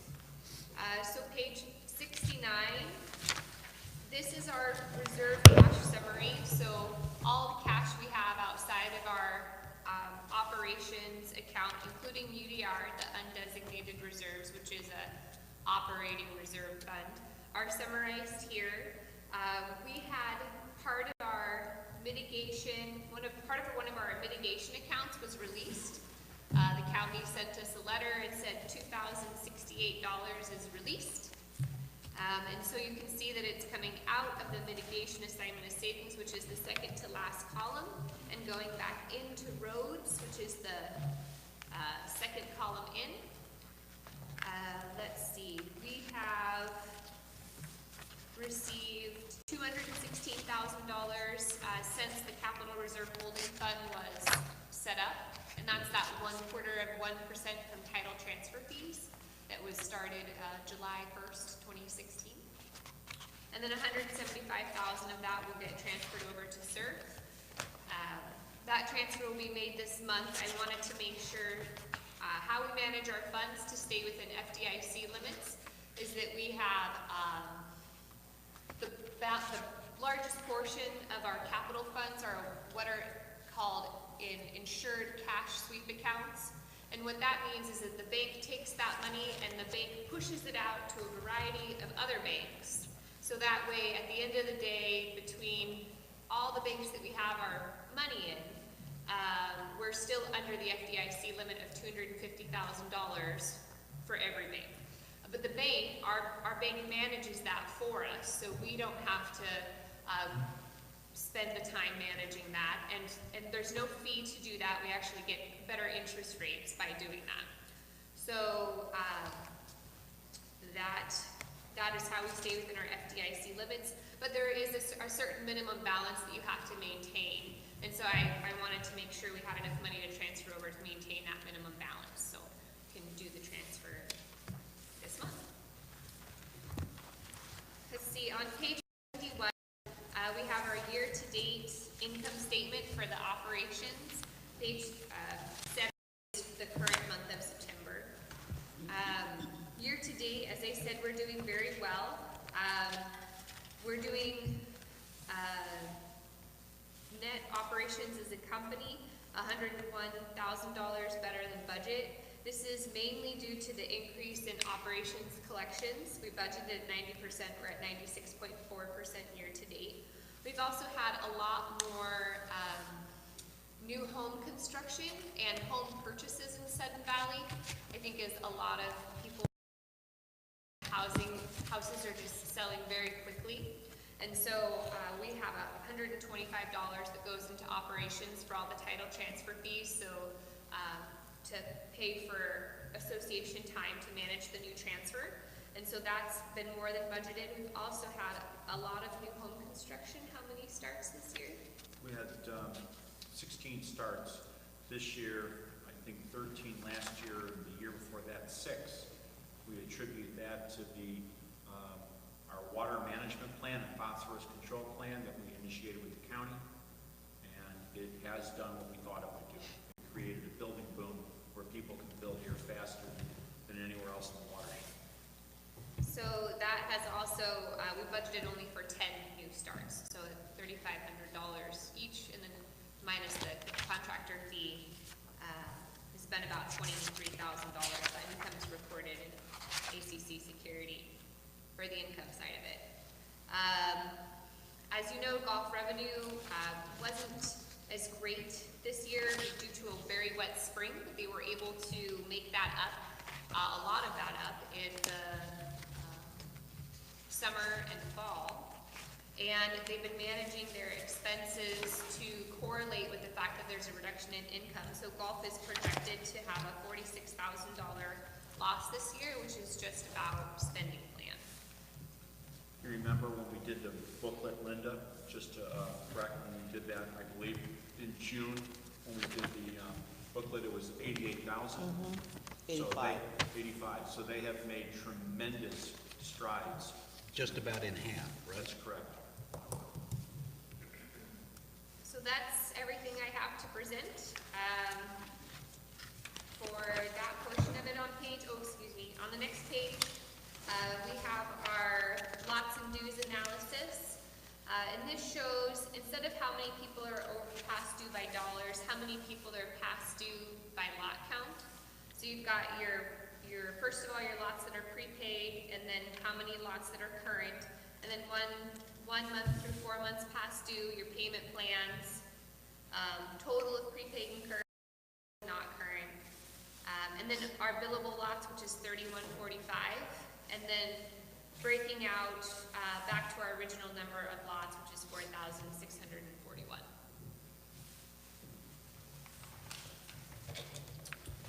On the capital account, on page 73, on the capital project report, you can see obviously we closed, the first two groups are closed projects. There's nothing really fascinating going down the list of open projects. We are on track with the maintenance software. We will be able to start rolling it out and give presentations on it. Our staff has gone through the training. We have rolled up almost all of our facilities into it, the equipment. We are now writing the task plans for the work. So when someone goes out to do work, they're going to the staff has been trained on their tablets. They have their tablets going out in the field. They'll be able to pull up their work order, see the task order that they have to do, be able to record the work that they've done, the hours they've done, and it uploads immediately back to the software. You mentioned demos. We will have a demo for the board in the pretty near future. We are on track to finish it before January 1st, and it's moving along quite well. We're very happy with it. Thin clients are just about finished up, maintenance roof replacement, and then the rest of the projects back order are the projects that we're going to talk about on Sunday. The, We are not seeing any overruns. We are seeing returning contingencies and unused amounts back. oh, I know what, there was an issue that this summer, potentially warranty repair was necessary for this super sucker that we got. That's correct. So we have several warranty projects going on right now. So we went after warranty work on the backpack. We also, in this building on the north side of the facility, when we separated barn 8 from barn 7, and we put up the new exterior wall, it was supposed to be rain tight. I was in there the other day, water was coming underneath the wood. I called up, WRS has already been here on site. They were told your warranty work has been called in. You have to go back in and repair the work. And they're back on site. I mean, we keep track of our warranties and we call it up rather than spend our money. We hold them accountable for their warranties. That's Equipment and facilities. kind of good for the community to know. That I would agree with you, sir. Okay. David? Well, I mean, if you didn't do that, they can actually void a warranty, can't That is they? correct. Okay, right. Not using a warranty will void a warranty. If I can get you to go to the next page on our roads projects. They planted culvert 19A, so all the in the culvert, and there is no mitigation plan or mitigation funds that have to get set aside for the project. Really? Again, normally the county tells us to hold some money aside They for did not on this replanting, one. but they did not. They did not on this one. That's a real good benefit. Well, they didn't, but they have an observation plan, so we either keep it up, or they'll come back and say, put up more money. So they didn't ask for a mitigation plan on it. But let me ask you this. Do you anticipate any difficulty in maintaining the plantings without having set aside some specific amount as required by the county? It's going to be very pleasurable to be able to load up the period of time for monitoring the area into the maintenance plan, so it instantly dispatches people to go check it. It will be a pleasure to have that automated. Mr. President, excuse me, Linda had a question. Oh, sorry, Linda. Oh, that's okay. I just have a couple of questions. I have one for Jennifer. On page 71, when we look at the pools, there's the 18,000, is that all for the adult pool? Because I know the revenue is just for the adult pool. But then the other expenses are 18,400. Is that all for just the adult pool? There are some minor, mainly 95+% for the adult pool. There are some minor repairs to the main pool that are in there where our maintenance staff is responsible for the repairs. But that's I can take a look at the GL too to see what it says. higher. The other thing I had a question about was 28 hazard evaluation, and I guess my only comment was, and I was gonna make it when you were earlier in your manager's report, do we need to be concerned? We're going into wet time now. Yes. And it's real dicey there, and are we putting anybody in danger or concerned by not have handled this already, or it would be worse if they were dealing with it? I think it would be worse if we turned this company loose and let them scarify the rock. I don't trust them. Okay, that's fine. You know, it's one thing, Linda, you'll real appreciate this. They came in and said, oh, okay, now the estimate doubled for the same scope of work, right? And I said, so you're gonna ask us to go ahead and just accept carte blanche, that the cost to do the work that we talked about initially is twice the cost, and you haven't come back and talked about rock bolting or screening or anything else, but you want to just proceed this way without giving us options. No, I'm not going to accept that. That's okay. I know we had talked about the chaining and that sort of That's thing, right. and I thought that was a really good one, so, okay. Thank you. So for that reason, we reject it. Thanks. Back to roads and culverts, the plan, let's see, our roads and culvert plan consolidation, will probably close out this week, or yeah, probably this week or next week. The roads work is done, we're coming to close on it, the design work is tracking, Far Summit Place completed, I just have retainage issues on the majority of all the work. Gate 28, as I said, I stopped the job. The design work for next year is tracking. I'm not seeing any issues with it. I'm not anticipating any overruns. We'll probably come in a little tighter on some of these jobs this year because we threw more work in. I had this board president who kept calling me up saying, do more, do more, do more. And so we did. And it's like, you know, you pick up the phone and it's like a 7-digit number and 5 digits. Larry, I can hear his voice saying, do more. So we did more. So we did as much as we could do this year. So we consumed a lot more. So we'll return less contingency. But I think we got a lot more done. That was my goal, and I appreciate that you were willing to do it. It's better to have jobs completed than money in the bank and work to be done. I mean, ripping up Harbor View and ripping out an entire section of road unplanned and replacing it all the way down to clay. That was pretty cool on the fly, and they did a good job. They did do a good job, I must say. I actually enjoy driving over that section because it's so much nicer than the rest of the road. Okay, the next page, on page 75, hazardous tree removal. We have money set aside for it. I'm a little stymied with the state, or the county right now. They want me to do a abatement plan for bats. What? Bats must live in some of those trees, and Bats. therefore we need to be protective or restorative of their environment. So we have to find, what are we gonna do then? Is it like Boxes. snakes or? No, actually, bat habitats are pretty interesting to build. They're really inexpensive to build. They're just a little thin box that has to be hung up on a tree, and they're important. And I didn't realize that we had a bat habitat area, but we do. And so I have to do some additional environmental monitoring. I get put off because going into those areas, the heavier equipment would sink into it now that it's raining. Yep. Ooh, okay, all right, Right? yeah. So that work's gonna get pushed off. Okay, well, when you say that work, there was a huge chunk of work that was gonna take place in or near Treehouse Park. The trees in the center of that area are not gonna get touched.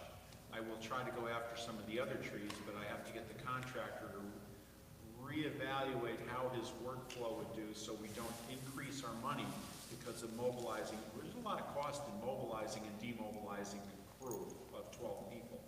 So I gotta relook at this.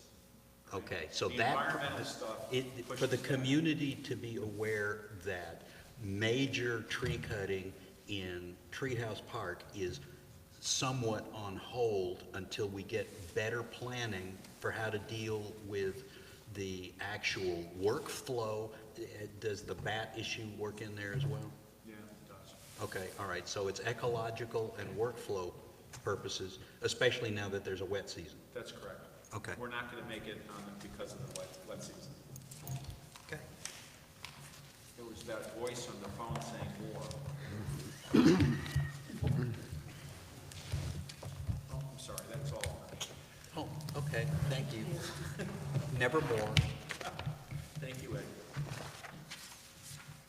Okey dokey. Now where are we at? Financials, Committee reports. committee I think. reports, and voting as necessary. ACC, do we have anything from them, other than their minutes posted online? No. No rep. Communications Committee? No. Nothing. Document Review Committee, essentially nothing. I do need to write something for the end of year.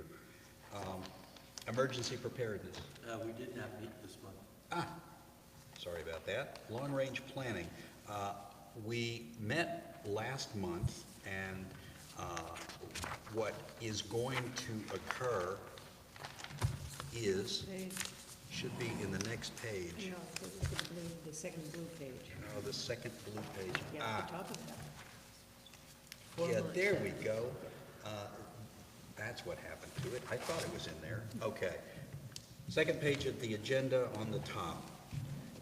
That should be a formal board acceptance of the 2016 golf report and property history prepared by the 2016 Long Range Planning Committee. For some reason, that never got presented to the board for formal acceptance. And so tonight, rather than print that very large package, I provided a link. Go And read it. you go to the link and you'll see everything. It basically is just delivering to the board formally what had been done that year so that we can close that down. And that was, Motion, that would probably be a good thing. so moved. Second. Moved and seconded. Is there any, Moving and seconding, Acceptance of the 2016 even golf though we report. haven't seen it. right, you should have seen it because you have a link.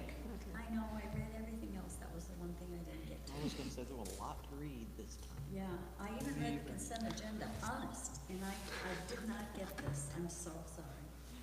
Yeah. Okay, well then maybe we shouldn't adopt it by acclamation, but I think, I think we should be able to vote on it nonetheless. It was published, and I know I've circulated it informally to many people over the last year and a half. So, is there any discussion? Then seeing that there is no discussion, all in favor of formal acceptance, please indicate. I've got 1, 2, 3, 4. All opposed, please indicate. There's no opposed and 2 abstentions. That's Directors Narciso and Holt. So that does pass. Thank goodness we can get that off. Okay, nominations and elections. My minutes, just as posted, we continue to work on the manual, but the AGM is here, and we're also counting now. So far, I think the new balloting process is going real well. Have you encountered any further problems with ballots that appear to be slipping out No, from under the door? haven't seen any more. There's some that sometimes stick like in the inside, but when I looked in there, because I took that, it's like all of the stuff is folded inward, so I have no idea. Well, as long as it's not slipping out the door, I mean, it was just I agree. Oh, I agree, I'm sure, I kind of looked, tried to look in there and see if I could do the same thing, haven't been able to. Apparently, we can put around 200 in there, we haven't gotten that high yet for a day, we're counting 3 times a week now. We're at, I don't know, I don't remember, we're at 700 something. Oh, a roundabout. Yeah. Yeah, Close enough. close enough. But we continue to work in the manual, it's just, right now, it's just when these SGMs and AGMs come up, it just throws it all in a boo-boo. Yes, ma'am. Thank you. Thank you. Parks and Trails, do we have a report? No, we do not have a report other than the ghost run on Saturday. Okay. There is one other thing to add, the successful event that happened a few weeks ago at the park, where they held the featured park of the month at Maple Leaf Park with face painting for the kids and the yard game, the park games, and some putt-putt golf from Brian at Golf. And they painted faces for 2.5 hours. And that was taking place during our town hall here in the dance barn. It was an extension to promote the parks measure, essentially, and it was very successful, a constant flow of people. That's good. Do you have another one planned? They don't have another one planned due to inclement weather right now, but the ghost run happening this weekend is the next plan. Okay, since you've been talking, Traffic and Safety Task Force, Nothing new. nothing new. Okey dokey, continuing business and voting. We've done A, status of the AGM discussion. Not sure what that was about. Does We're anybody? having one. We're having one, yeah. I It's don't all know if that, underway. I wonder if that status has to do with this the organizational meeting and Oh, some you of know those- what? I bet I it- wonder if that's what it is. I bet it has to do, So that's- so why don't we, instead of calling that item 14D, let's do it now. Okay, thank you. I suggest that we have the organizational meeting as usual, the day after the election, which would be the Sunday, the 5th, November 5th. You're saying on Sunday, ma'am? Sunday, yeah, I think we've Seahawks done that in the playing? past, haven't we? Please. I was going to recommend, since it's a huge changeover in the board, that you might want to consider, since you may have a substantial number of new members, that we include our attorney, just to get them to start off with, let us explain up front roles and responsibilities. Because you may have a 50% chance of changing your board. And so I think it might be wise at your first meeting to include Rich Davis for discussion. I certainly wouldn't object to that. I guess the question is, when do we make the decision whether we need to have Mr. Davis? Because I'm not sure if they're... Put him on notice, and Okay, if he's on notice and available, okay. The only thing would be with organizational. Wait a minute, let's make, okay, Gail has her hand up, Okay. Linda has her hand up, who do we got? I missed Gail, I missed Linda, so. Okay. We're all right. looking down. Just really quickly, the other 2 years, the new board would convene and determine when to have that board meeting. My first year, we did it the evening of the AGM, and the second year, the board put it off. You have to do it within 10 days of the AGM, and so isn't it a decision of the new board when they do it, is my question. At least I remember last year, the board determined they would do it in a week or so.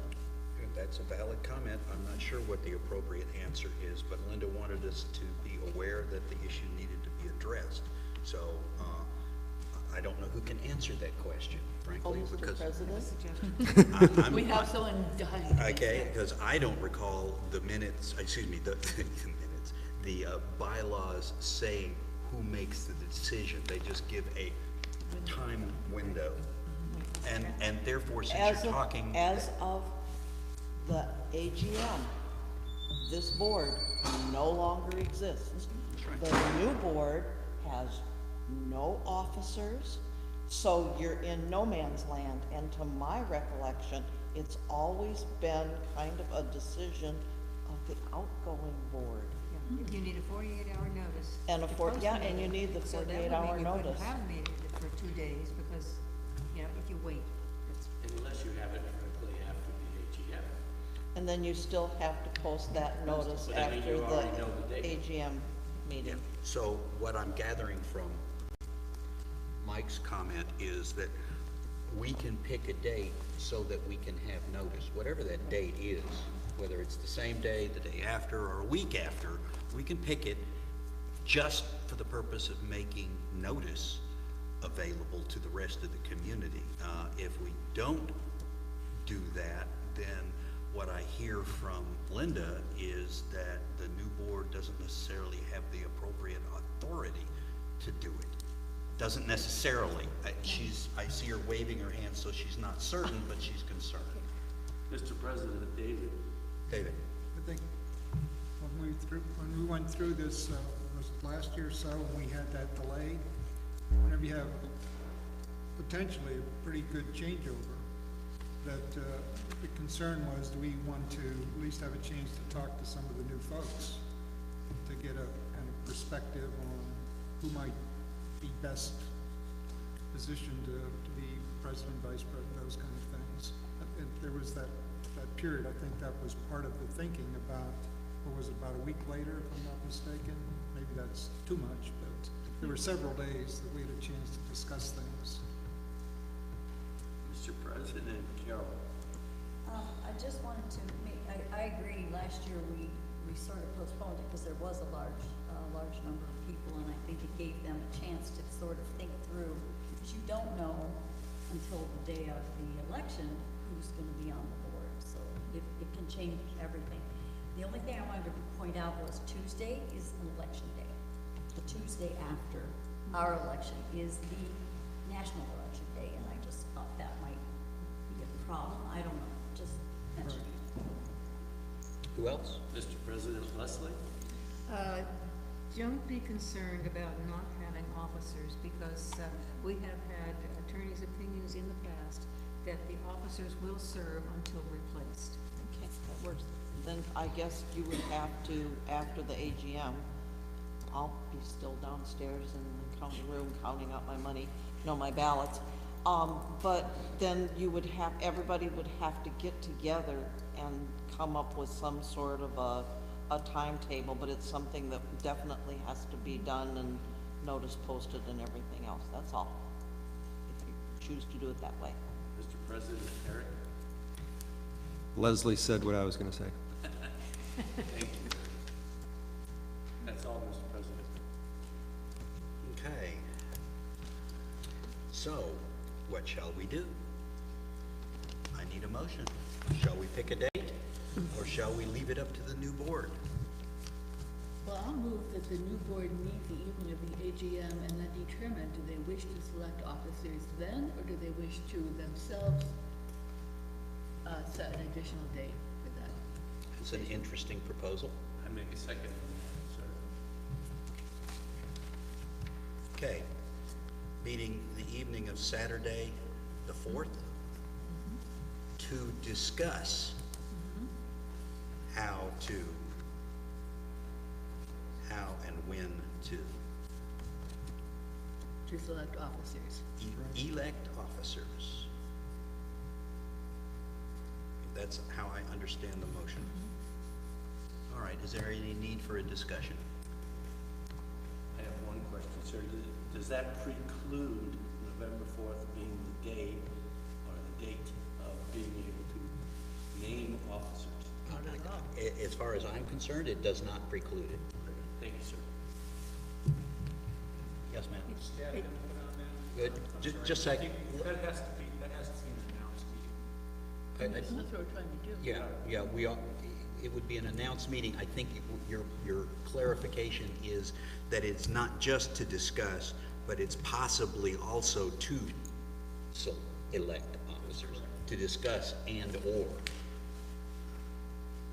Okay, so that's a clarification to the motion, to discuss how or when to elect and/or to elect officers. Let's just make that. Point of information, I don't think you can have an organization, I think it has to be a That's what I'm posted saying. meeting. Are you calling this an organizational meeting or not? I thought the Yeah. organization needed to select a committee chairs. No, no, that is not what the organizational meeting does. It elects, it is the election of officers. Well, so, my understanding of staff's comment is to suggest that this be allowed to be an organizational meeting, but wouldn't be required to be the organizational meeting.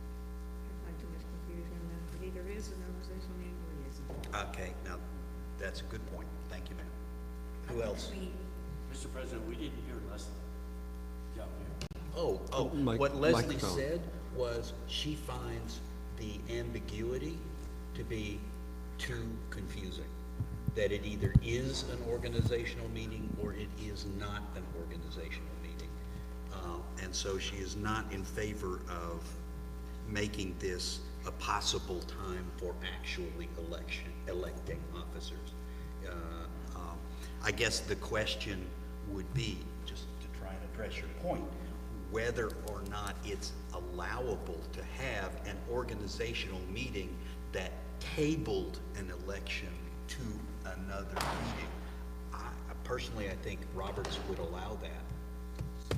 Isn't that what happened last Mr. year? President, David? And also Carol is on the list? I have it, sir. Okay, very good. Yes, David? Yeah, well, since we're used to doing Thursdays and that Thursday following that would normally be, that's the second Thursday, I recommend that we have the combination of the organizational meeting and the board meeting that same day. It fits in, everybody's used to coming to those, and first hour, whatever half hour, or what probably won't take that long, we can have the people chosen as our officers and move on to a regular board meeting that day. So you're amending my motion? I think we've gotten to be too confusing in. Well, that's a different motion. Yeah, I think that would need to be a different motion. So you're speaking against this motion because you think a totally different day would be appropriate, Yes, and for the reasons that you just stated. yes. Well, can I withdraw my motion? I think, does anybody object to withdrawing? I object, You object. because I think we make it an organizational meeting on Sunday, and then the new board, if they don't feel prepared, can at that time say, we're not ready.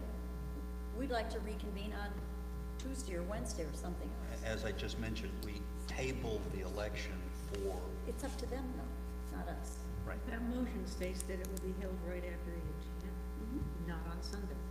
Okay, whatever day, Saturday, you're right, I'm sorry. Yeah, apologies, whatever. thank you for the clarification. Who else? Okay. That was Carol, but I think that she spoke. Yeah, she just spoke. So, the major issue is whether to have a meeting or not on Saturday the 4th. The issue of whether to continue or do the election until the next Thursday is up for further discussion after we vote on this. So, the real clarification is right now whether or not to call this the organizational meeting and allow the board at that time to have the election or table elections until some future date. Let's either vote on this or withdraw. We're just Yeah. continuing to munch it around. Looping. Okay, then continuing to munch it around, that sounds like, Well, maybe I should repeat the motion as it's been mangled. I think the motion though is simply that, I would move that the board meet the evening of Saturday the 4th for an organizational meeting. okay, well, that's a different motion entirely. Is it? Yes, it is. Well, before we had some, I understand, but that's now a different motion, so, sorry. so, we. We'll we- read the motion the way it is now, so we can. The way the vote. motion is stated right now is to meet on Saturday the 4th to discuss how and when to elect and/or to elect officers. That's the way the motion is right now. And we've had objections for several different reasons and a potential for withdrawing it, which you objected to. Yes, now I'm okay with withdrawing. Okay, so do we have any objection to withdrawing that? I see no objection to withdrawal, so let us cross out all that stuff. Now, somebody please make a motion. I move that we have an organizational meeting scheduled for the evening of Saturday the 4th, immediately after the AGM. I second that. Moved and seconded to have the official organization meeting the evening of Saturday the 4th. Is there any need for discussion? Seeing none, then all in favor of that motion, please indicate. I got 1, 2, 3, 4, 5, all opposed. David Narsico opposes. Okay, so that motion passes, and we will have the organizational meeting on November the 4th, and the new board can handle the issue of whether Robert's Rules allows a tabling to a date certain. Works for me. What time, do we want to say a time? It just says following the AGM, which is, you know. we- Immediately not following set this. on that. Yeah. That's when NNE's going to do theirs too. I've already got my agenda posted. Following your GM. You have to be there because you I will have to be here continue, 'cause because you will be You have to run a counting meeting. votes, right? We're losing our AV operator. I can see him nodding off. Okay, Just a question. yes, sir. Whenever, as I recall, we had all the committee chairs as well doing Yep. that, is that correct? Yes. As best as possible, certainly at least assigning board members to committees, yeah. Okay, so we're gonna have to basically do a lot of the legwork, like talking to Cheryl, so if she gets whatever, on all the proposed, all those perspectives I of think they people. can table all of that if they wish. We can't, you're gonna make the decision, you even had a chance to talk to people about that. It just seems like it creates a lot of problems. I think we can deal with it, but it's gonna be a lot of emailing and, talking and telephone calling. Well, that's a and all private, that stuff. personal matter between individual board members and anybody they feel like talking to, frankly. Right. That's- Okay, Mr. President, if I may, I'm not sure that David understands that the actual voting can be tabled. You do not have to name the heads of committees. Well, that's my understanding of the organization. I mean, that's what's always happened, as I recall. That all that takes First, the place office. and people you don't even know, they're making decisions for the whole year. It's troubling to me. all I can say, Director Narsico, is that the decisions are never for the whole year. If problems arise, adjustments can be made. That's number one. And number two, it's just simply, there's only 10 days allowed under the bylaws to have an organizational meeting, and personally, I'm not sure that 10 days is enough to get fully acclimated with all the new members. So I would just leave it up to the new board to muddle through as best they can. Yes, ma'am. Really quickly, last year, Since I've Yep. I thought that you and I had this discussion about the yeas and the nays on reconsidering the motion, meeting as the actual motion. Just the opposite. Oh, We did discuss it. Once you go to the next meeting, anybody is free to bring it up. Oh, so it can't be at that meeting. It's when you bring it up at the same meeting to prevent people who voted against from constantly rehashing the same thing over and over again, that meeting. So, is there anyone who wishes to make a motion for reconsideration? Seeing none, we move on. Let's go to item 13C, Records Release Policy. This is the draft created by our council.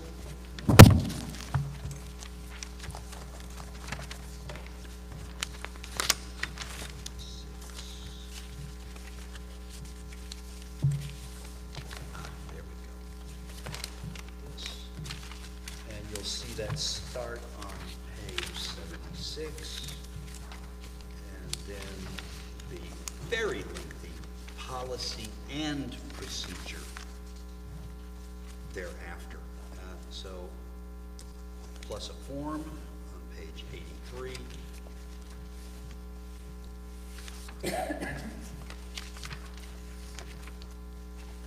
Okay, now,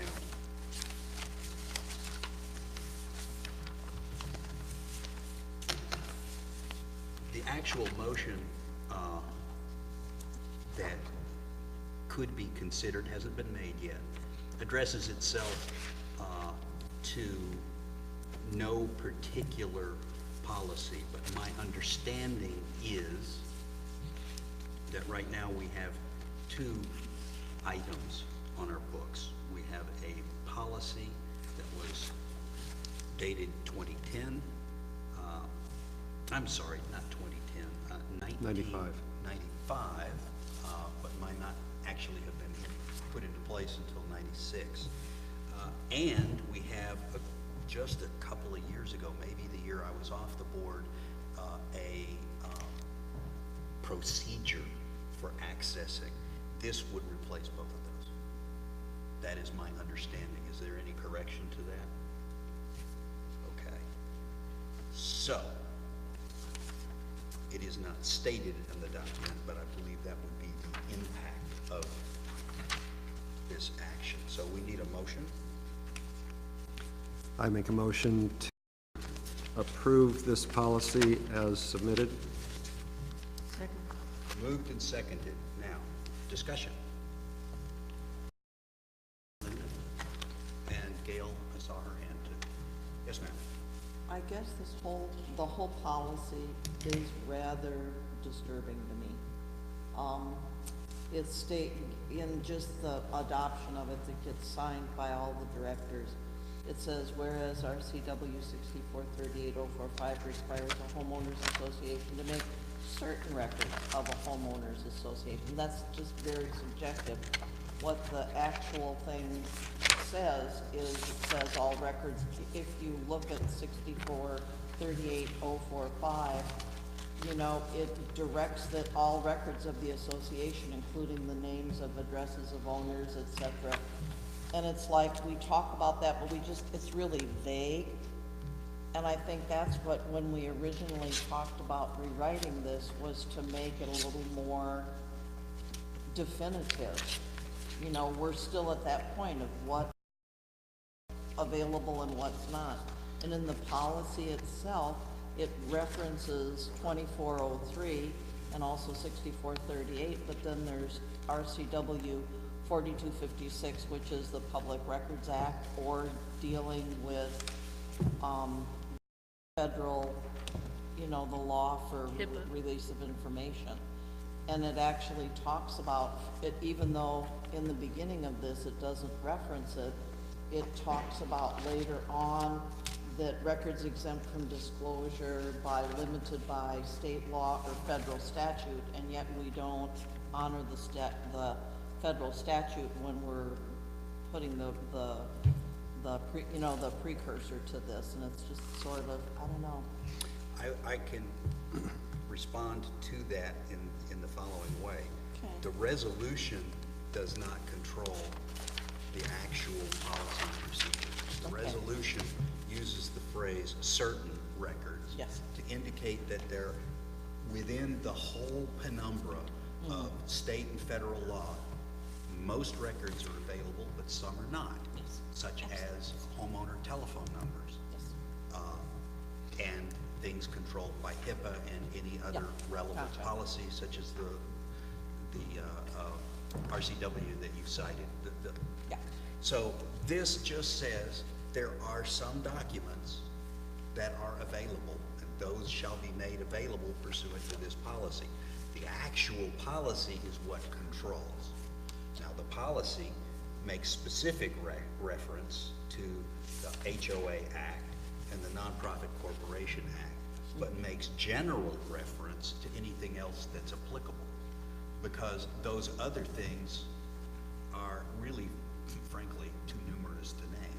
And you don't, if you name them, you may accidentally omit one, or federal law may change, state law may change. So this is all subject on a day-to-day basis. if a questionable request comes in, this is subject to review by council. That's the reason we have council. And that's, you don't want to nail yourself down to something that gets changed. I mean, that was the problem with the original 95 thing. In 96, HIPAA came into effect. So the more you nail it down, the more you have to pay attention to making corrective changes, which of course we don't have the staff or time to do. And I think it would be unwise, maybe a little harsh, but basically not a good use of our time to try and punt this back to the lawyer and say, name everything specific, only to find out in a year or two that you're gonna have to change it again anyway.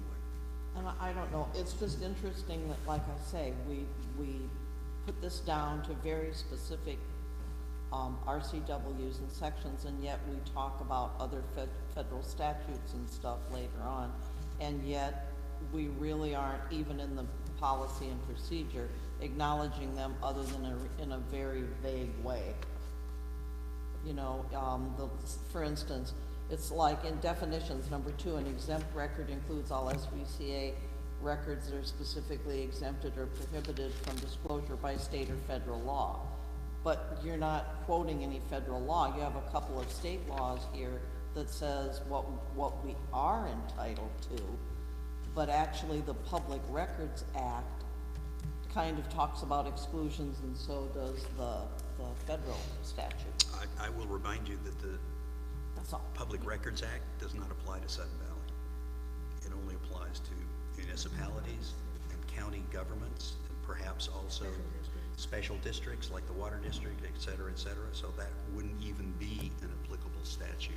While it makes reference to certain federal laws that are applicable to Sudden Valley, that would be, again, I'll use the phrase, trying to make it soft, that would be an unwise reference to specifically cite, since it does not apply to Sudden Valley. Okay. I think Who I'm else? next. Who else? Mr. President Gale. Thank you. First, I'd like to ask you, Mr. President, to please let the board speak, because this is you brought this forward, so we know that you support it. I'm really concerned about it. I think the timing is poor. This is at our last meeting of the board. This is pages upon pages of legalese, you might say, that gives the impression of limiting or at least making more difficult members' rights, which are asserted in our bylaws, to review our records. So I think it's, first of all, I think it's premature to vote on this tonight. That would be my feeling. But number 2, I am really concerned about the privacy exemption, because as I went through my readings of the RCWs and the WACs, the Washington Administrative Code and so forth, there's a lot of conflation. Yes, we're not a public agency, but we sometimes take some of our guidelines from some of that stuff. In other words,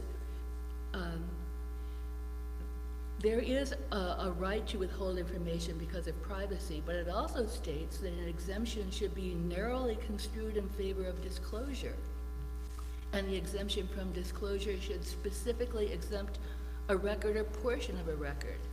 And then it says there is no general privacy exemption. I mean, all the code numbers are here.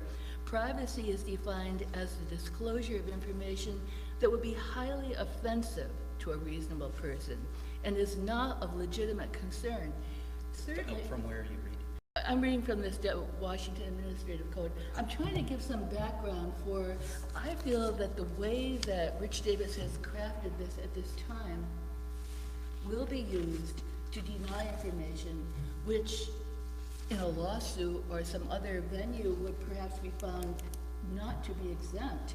And we're just continuing to create what I feel is a cloud over the association that we simply don't need, that is harmful to the association. So I would vote to table this to the next board. I think it needs more review, it needs more looking at. It's really complicated, it's come at us, in the past 48 hours. That's my. Mike is next. Mr. President, Eric? Sir. My comment was going to be directed toward those who conflate a lot of public policies and a lot of public laws with those that would actually apply to Sudden Valley. And in particular, the Public Records Acts and federal disclosure laws. Those just simply don't apply here because we are a private corporation. And with respect to tabling this for the next board, all policies can be looked at by the next board. That doesn't mean that if this passes today, that it will be in existence 6 months from now. We don't have a clue.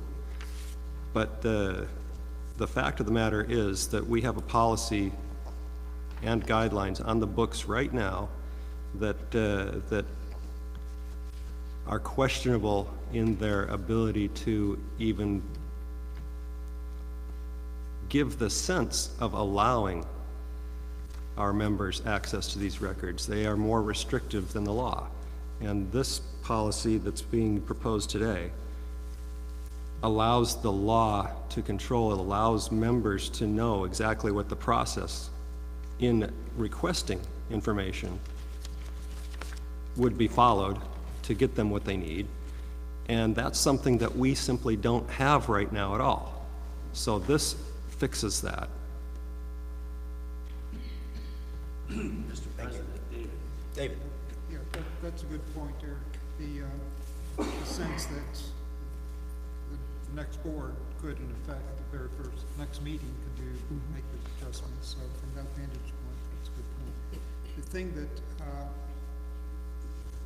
of course comes up, and there's always a certain amount of, I won't say wiggle room, but interpretation. And this is not against Mitch. This is just for the paragraph 3.3.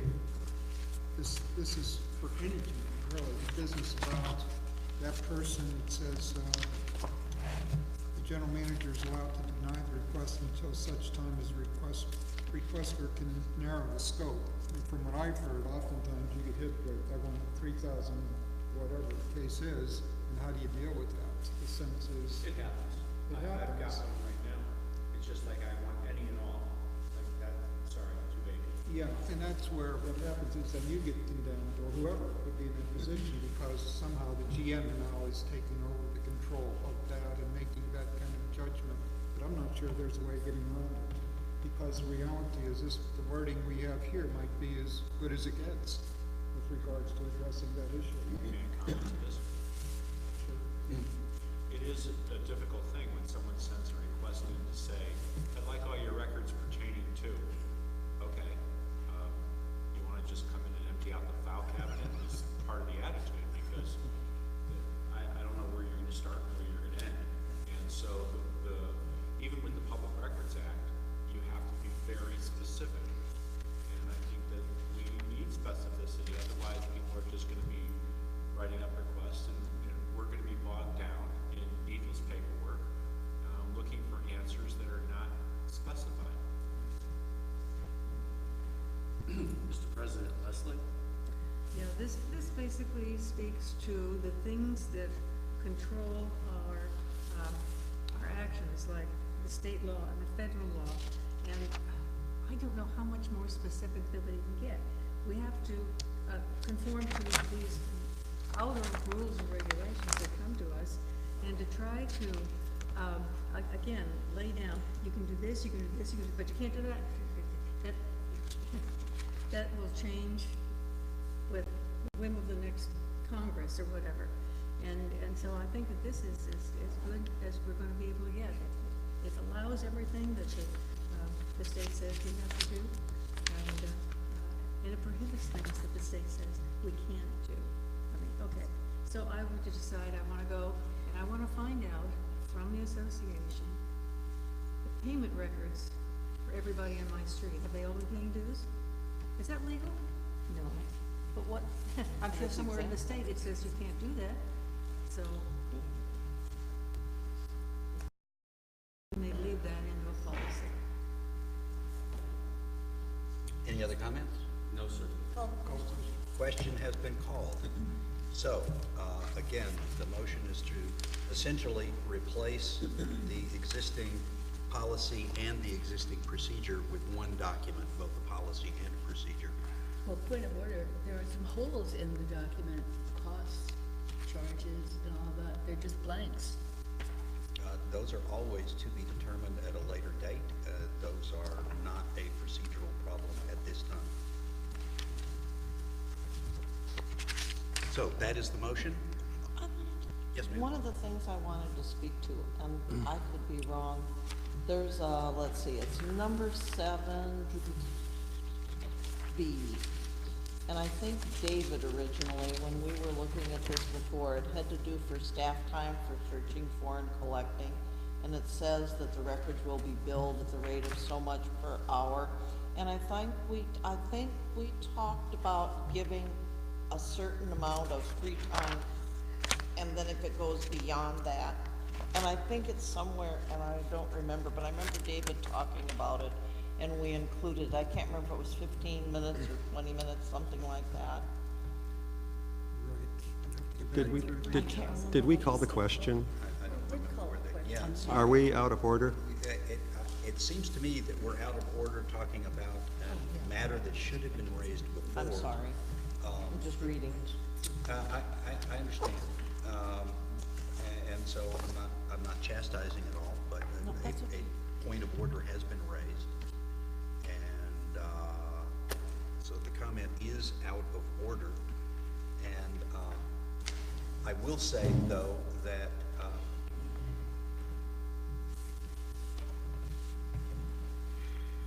with regard to fees, there is flexibility built in because it does say rate of blank per hour. So some flexibility can be built in. On the fee schedule, right, on the fee schedule. So once again, we're back to calling the question. So all in favor of the motion as posed, indicate. I have 1, 2, 3, 4, 5. All opposed, please indicate. Thank you. Yes, Director Chiarello opposes. Now, what this has is a resolution that has blanks for signing by all directors. Now, what we had was a motion to put this in, and I am left with a quandary. I can sign the motion to adopt passed. I will sign that. And I will pass this document around for those directors who wish to sign it. My understanding, it is not a requirement that all directors sign, so if directors do not desire to sign, I will not take it as a problem. May I ask the question about You that may. point of order, I guess, is why this, and we pass other things of this kind, and we're not required to or asked to sign? What's the point of that as compared to others? I think that in years past, not in recent years, but in much earlier years, it was more of just a habit of the board to do that for policies. And I think it was copied in this.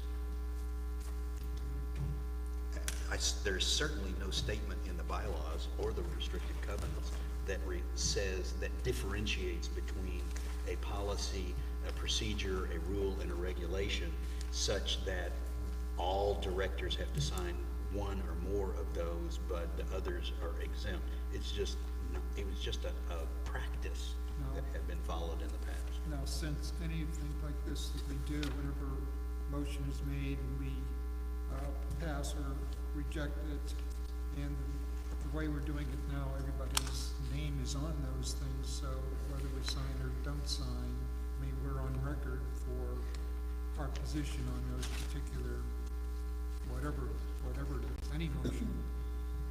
So it just I'm not- doesn't strange. You may, well, you can sign or not, as you Right, please. right. Mr. President, I do have a question in regards, somewhat along the same lines, in as much as, excuse me, this is no more than a draft. Are the signatures actually legal? The signatures, since we have voted to adopt, this is no longer a draft. However much this particular sheet of paper has the word draft on it. This is just a draft for purposes of the agenda packet. Now, with signatures, it is no longer a draft. Thank you. Yeah.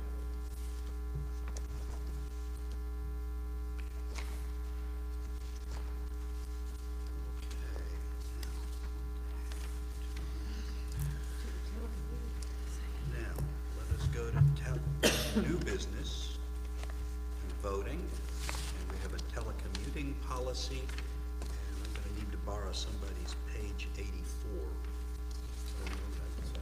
Oh, everyone has had an opportunity. He said he needed to borrow it. Yeah, it's So, the general, oh, thank you very much. My mind disappeared, but it did. Okay. Telecommuting policy, GM. Yes, sir. It was raised that the association doesn't have a telecommuting policy, and I have people I allow on case by case to telecommute. So we pulled down a draft from SHRM, which is probably, SHRM is the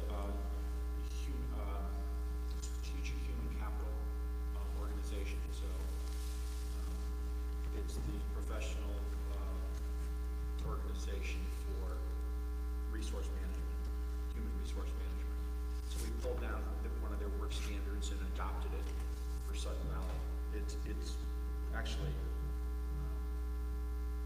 very little modification to it. The essence is simple. On a case-by-case basis, when required, I allow people to work at home. It is not a substitution for childcare. It is not a substitution for a day off with pay. It is a substitution for a work-life balance and better work conditions. So, for example, I do allow Jennifer to work at home 1 day a week, and we have expectations on how frequently we'll talk and availability of communication and productivity. I allow Lisa to work at home when she's writing certain reports. And it's, again, not a substitution for other activities. It's just an ability to work without distraction.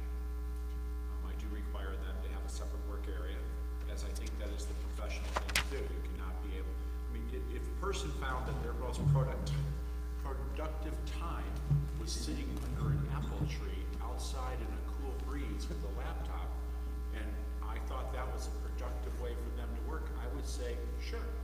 You don't necessarily have to have a desk in front of you to be productive. Some people work in different environments. And I have not, on one exception, an hourly paid person who was subject to Fair Labor Standards Act that was not exempt, I allowed to work at home while they were also recovering, but they were very productive, and we laid out something we wanted them to do. And we agreed to it, and we agreed to their hours. So this policy gives the general manager and the supervisor the ability, as requested by the board, to specify the terms and conditions under which we would allow a person to telecommute. Now, as you know, for 3.5 years, I telecommute in February. And 2 of those 3 years, I had to be on the phone every day of the month. So we haven't had a policy, and I think it's a wise thing. So I could go through it directly, or I could ask you to peruse it. What would you like, sir? I guess it's rather long, so rather than going through it step by step, my preference would be to have any questions that they have at this time. So we've got two hands up. Mike's not around. I see Dave first and then Gail. It's not a question, it's just whenever I taught online, I was telecommunicating, if you will. I mean, the whole job was telecommunicating. And I was very accountable for every entry I had. You have to be. Had to be, so I don't, for me, that's not an issue. Okay. Well, that's not yet, we don't have a motion yet, Right, so I was right. trying to just get questions until we get a motion. So if you have a comment, Gail, let's wait for a motion and then I otherwise. have a comment. You have a comment? Well, should we have the discussion? We hadn't done the motion yet. So, I'll make a motion. okay. I make a motion to adopt this policy for telecommuting. Okay, moved and seconded. Now, okay, so David made his comment, Gail, comment. This policy is concerning to me. First of all, as I read it, it addresses our top staff, our top 3 staff, all of whom have supervisory responsibilities, all of whom frequently need to be talking minimally to the president of the board, and to the treasurer, and et cetera. So and it's so flexible, it's so wide open. It states not only work at home, possibly all week long. It talks about working on the road. It talks about a satellite location. It makes me very uncomfortable. I don't think it calls out specific guidelines for when this is advisable. It just leaves it all as a discretionary matter to the general manager. And I presume that his own telecommuting then would have to be approved by the board because he reports to the board. That's number one. Number two, it also talks about the need of staff who are telecommuting to have Sudden Valley-owned equipment in their home, perhaps, or maybe in their car or somewhere. I mean, so that raises the question of what access actually members and directors have the right to access Sudden Valley property. Does that mean that we have the right to go to people's homes? And I think that this is a conflict, basically. It's not been looked through. I would assume we don't have the right to go to their home. And yet they have, according to this, they may have or may be authorized to have computers, laptops, telephones, printers, copiers, heaven knows, you know, what is needed in the outline here. So I think that's another area that needs refinement. Let's see, what else? I really went through it. Again, I mean, I'm really sorry. I think that we need a policy. I think there are times when working at home makes sense. But I feel this is very general. As Mitch just admitted, you know, he kind of pulled it off something called Sturm without too much. That would be a negative comment, ma'am. I said I pulled it off Sherm. We reviewed it, we liked it. I didn't say I pulled it off Sherm and didn't give it a review. Well, I think you did, but let's leave that alone because it's only come up in the past couple of days. So I would have, I think we need one, but I would have concerns about our voting for this one tonight. Mr. President, Eric? We're a business. It's best business practice to have a telecommuting policy if in fact telecommuting is allowed at all. Now, it's not up to us as individual board members to decide who might get to telecommute within the staff. All that is a management decision made by a general manager. That's what he gets paid to do.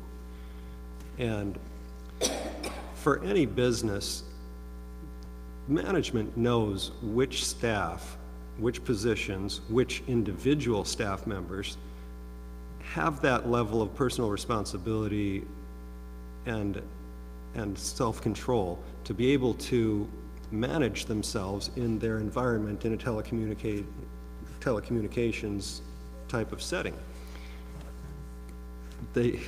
Basically, the rule of thumb is, if the work doesn't get done, that's pretty obvious that the work's not getting done.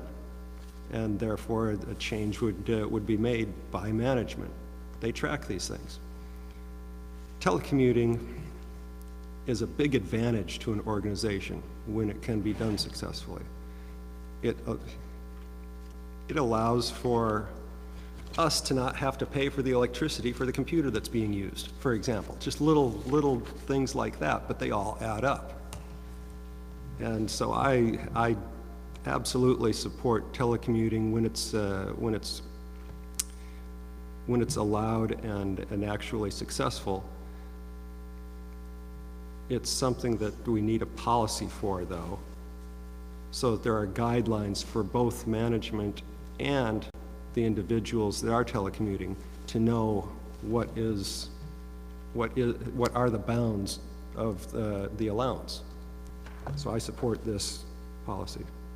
Excuse me, Mr. President, Leslie? Leslie? Yeah, as a former employee who did manage about 30 employees, from time to time, I would take a day at home to do some of those tasks that became, if they were interrupted, like writing employee evaluations and things like that.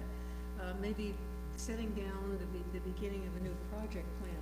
Some of the things that, if you were sitting in an office full of people, especially in cubicles, you would be constantly bothered all day long.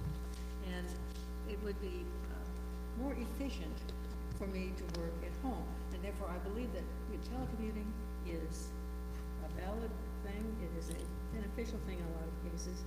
And who better to know than the manager what tasks it is that the employee will be doing to ensure that that's actually what happens. Now, the concern about managing people, well, my staff knew what to do. If I was not there for one day, they wouldn't just stop work. They just, keep on keeping on. And I'm in favor of this. Excuse me, Mr. President, Carol? I'm in favor of this as well. I think there are a couple of reasons. I have been on both sides of telecommuting, meaning I've done it myself and I have managed people who have done it. And to Eric's point, you can tell. We also had a situation here in Sudden Valley where there was a person who telecommuted, got nothing done, and it was very obvious. There's no question the difference between that and what I'm seeing now of those who telecommunicate. I have, telecommute, that's what I meant. For instance, I've always been able to reach them. They usually tell me ahead of time they're going to be working from home that day. I can reach them by phone anytime I want to. I have absolutely no problems with access. Unless I wanted a specific meeting, and then usually that's just scheduled for the next day. I think it's a good advantage for our employees too, and it's a fairly inexpensive benefit for them to be able to do, as Leslie says, to get away from the hustle and bustle and be able to actually focus on projects. And a lot of our people have a lot of very detailed projects that need to be dealt with, and it really helps not to have the emotions. So I'm in favor of it. Mr. President, David? David? Two things. One is, much of what we do is telecommunicate, just as directors. I mean, we do this all the time, so we sort of take it as acceptable practice. Number two is, I understand this winter is supposed to be, we may get hit worse than last year. And the sense is having a procedure in place or a policy in place to deal with that seems quite appropriate.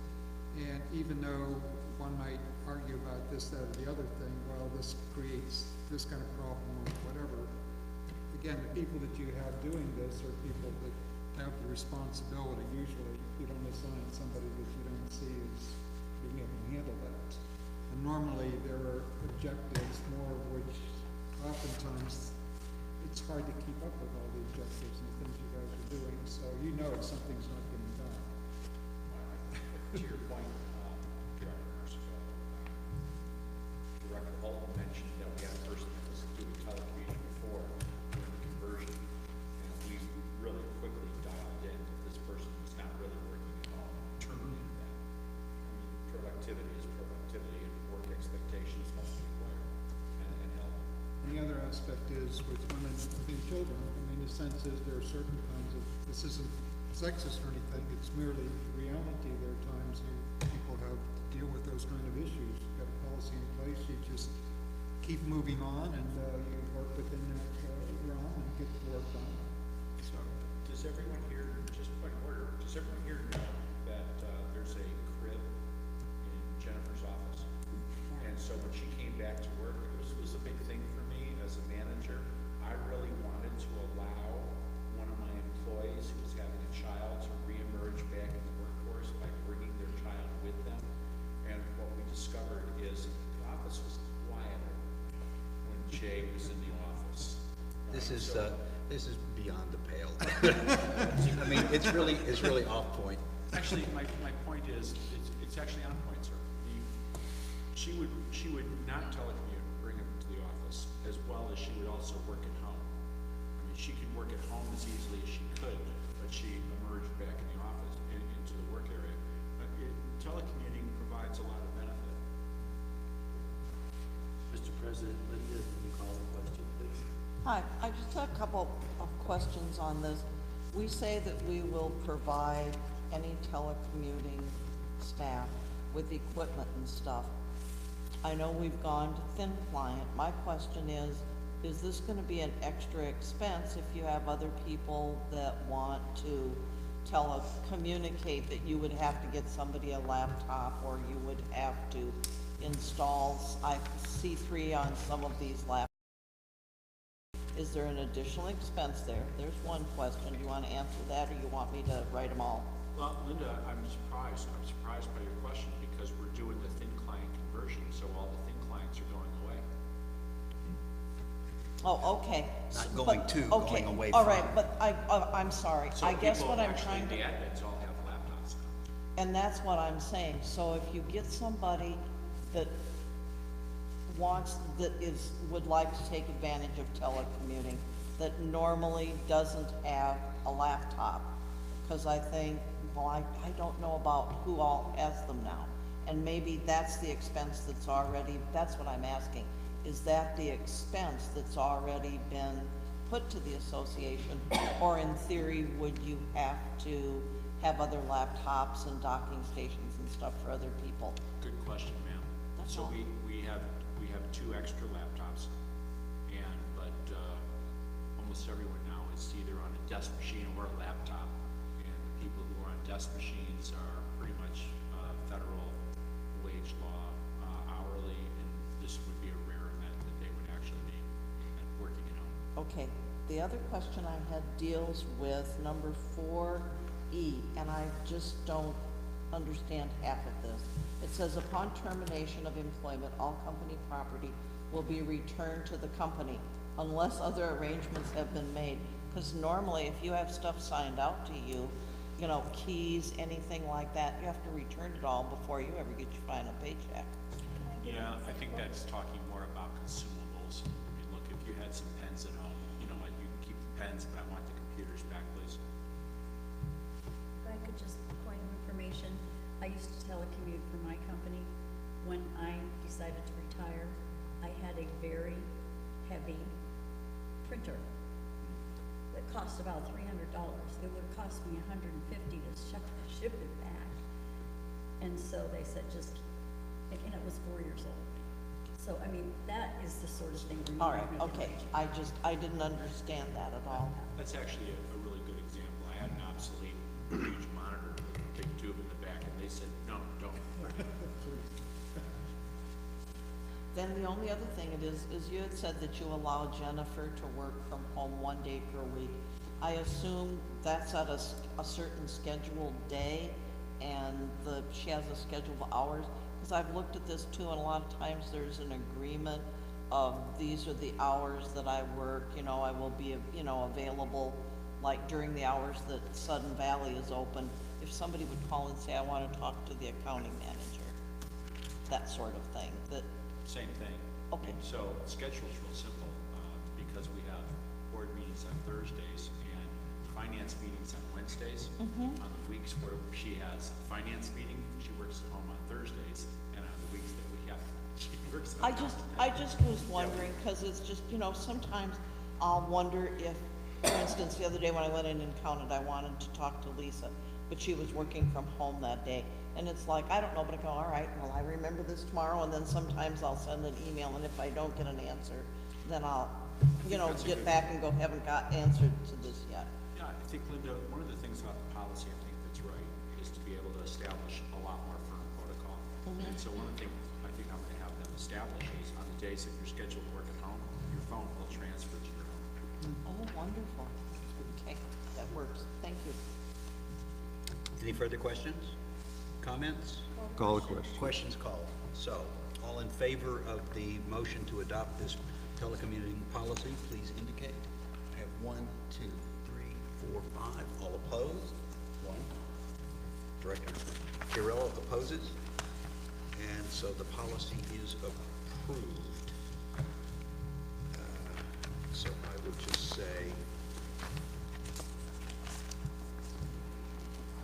moved and adopted. Sign. Okay. Now we move on to the next item on the agenda, which is the Director Access to Records Policy. I have some suggestions that I would like to make on these, and so I would suggest we table this until Sunday.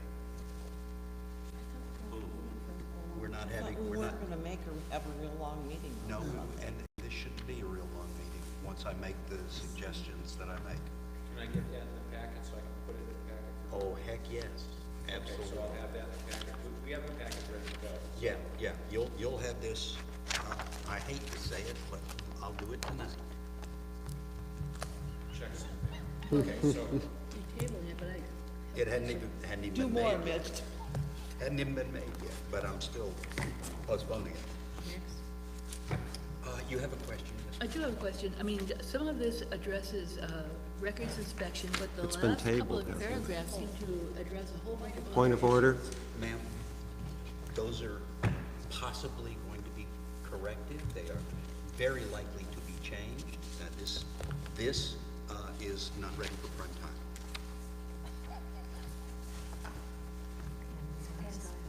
And the last item is association involvement with member issues. Okay. Our council has reviewed this and says it's perfectly fine. So it has had legal review. And this is to clarify some of the matters that were discussed earlier this evening during property owner comments and that have apparently been discussed not only in email chains, which I have been a party, but possibly also have been and will be discussed on social media. It makes it clear and explicit what is appropriate for the board and the association to get involved in relating to private property. Given that council finds this to be a correct statement, I would request a motion. I will make a motion to approve this policy as written. Second. I'll second it so I can ask a question. So, okay, it's been seconded for discussion. And so the first discussion is a question from Director D'Angelo, and Gail has also raised her hand. Can you put this in other words so that I can understand it? English, please. English, please. It's my question, the ultra vires, what does that? what is that? Oh, ultra vires means you don't have the authority. You can't do it. It's very commonly used with regard to actions of a board or a director or a GM that is not authorized, and therefore inappropriate, if not illegal. It basically says, when you're doing something that is ultra vires out of your appropriate bailiwick, that the board and the corporation are not standing behind it, so you're on your own. That's what that means. Now, can I put this in? Yeah, or give me an example, I guess. Sure. Here's an example. You know how much I do that. Here's an example somewhat drawn from email traffic that you probably are not privy to because you just don't do email that much. Let us say a board member writes to a community member and says, well, of course the board will do X. Well, that board member has no authority to make that kind of a statement, particularly if the board hasn't even discussed it yet. And with regard to this policy, it's specifically relating to private property that belongs to a member of the association. I mean, the scope of the association's, the corporation's authority over private property is extremely limited. It's set forth in the restrictive covenants, and it basically says ACC, follow the guidelines. And who has decision over those authorities? ACC. Period. So that's what that issue has come up. Who has authority? Does the board have authority? No. The ACC has authority. Then if I might ask a second question on that. Yes. Because this has bothered me tremendously as much as you did say. It's not that I don't do emails, I just don't like them. But I've noticed that sometimes there is great discussion among board members and things going on. And it seems to me that once you get 5 people talking about the same subject, you've established a forum without calling a board meeting. And to me, that doesn't seem like we should be doing that. You are quite correct, and that's another reason for this policy. So this would supersede, this would take care of this. This basically Squash says, it basically says there are certain topics that we are not to discuss, which is not as broad as your comment that you just made. Your comment is you don't discuss anything on email, and in general, we try to do exactly that. I say in general, we violate it rather frequently, and mea culpa. I do my best to allow people to air issues, but prevent discussion and decision. You know, you can air an issue, but when you start getting replies, then you start treading on thin ice. Okay. Thank you. Mr. President, Eric has hand up from David. Okay, Eric. My question has to do with if there is a board member or an ACC member, for example, that takes that role of saying that, of course, the board would do X, or of course, the ACC will decide in a certain way. And so they would be disavowed by the association in that action. And how would that then affect the D&O insurance for that director? That is not for the board to say. That is not a decision that the corporation can make. The action would be judged by the insurance carrier and their counsel. This gives them general background. And what's the right word? I'm blanking on the right word, but it gives them an overall picture of what the corporation thinks about action like that. They may say, fine, we don't care, we'll go ahead and defend you.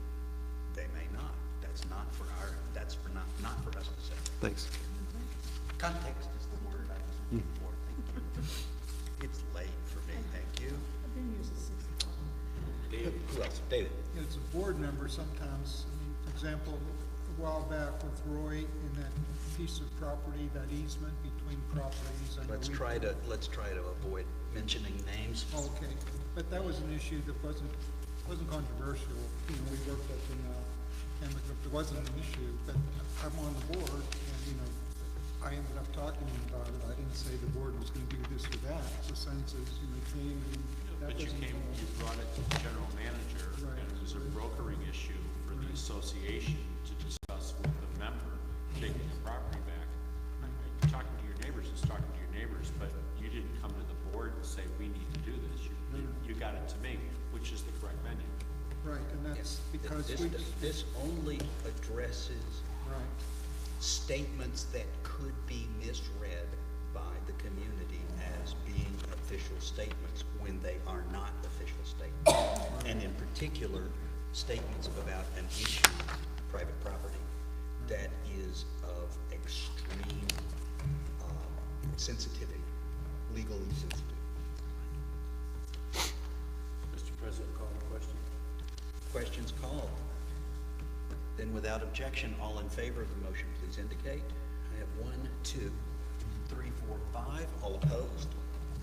Director Chiarella opposes.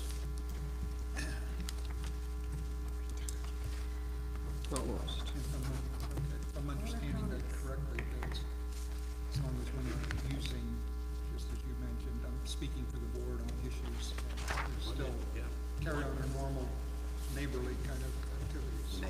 Neighbor to neighbor is always fine. Okay.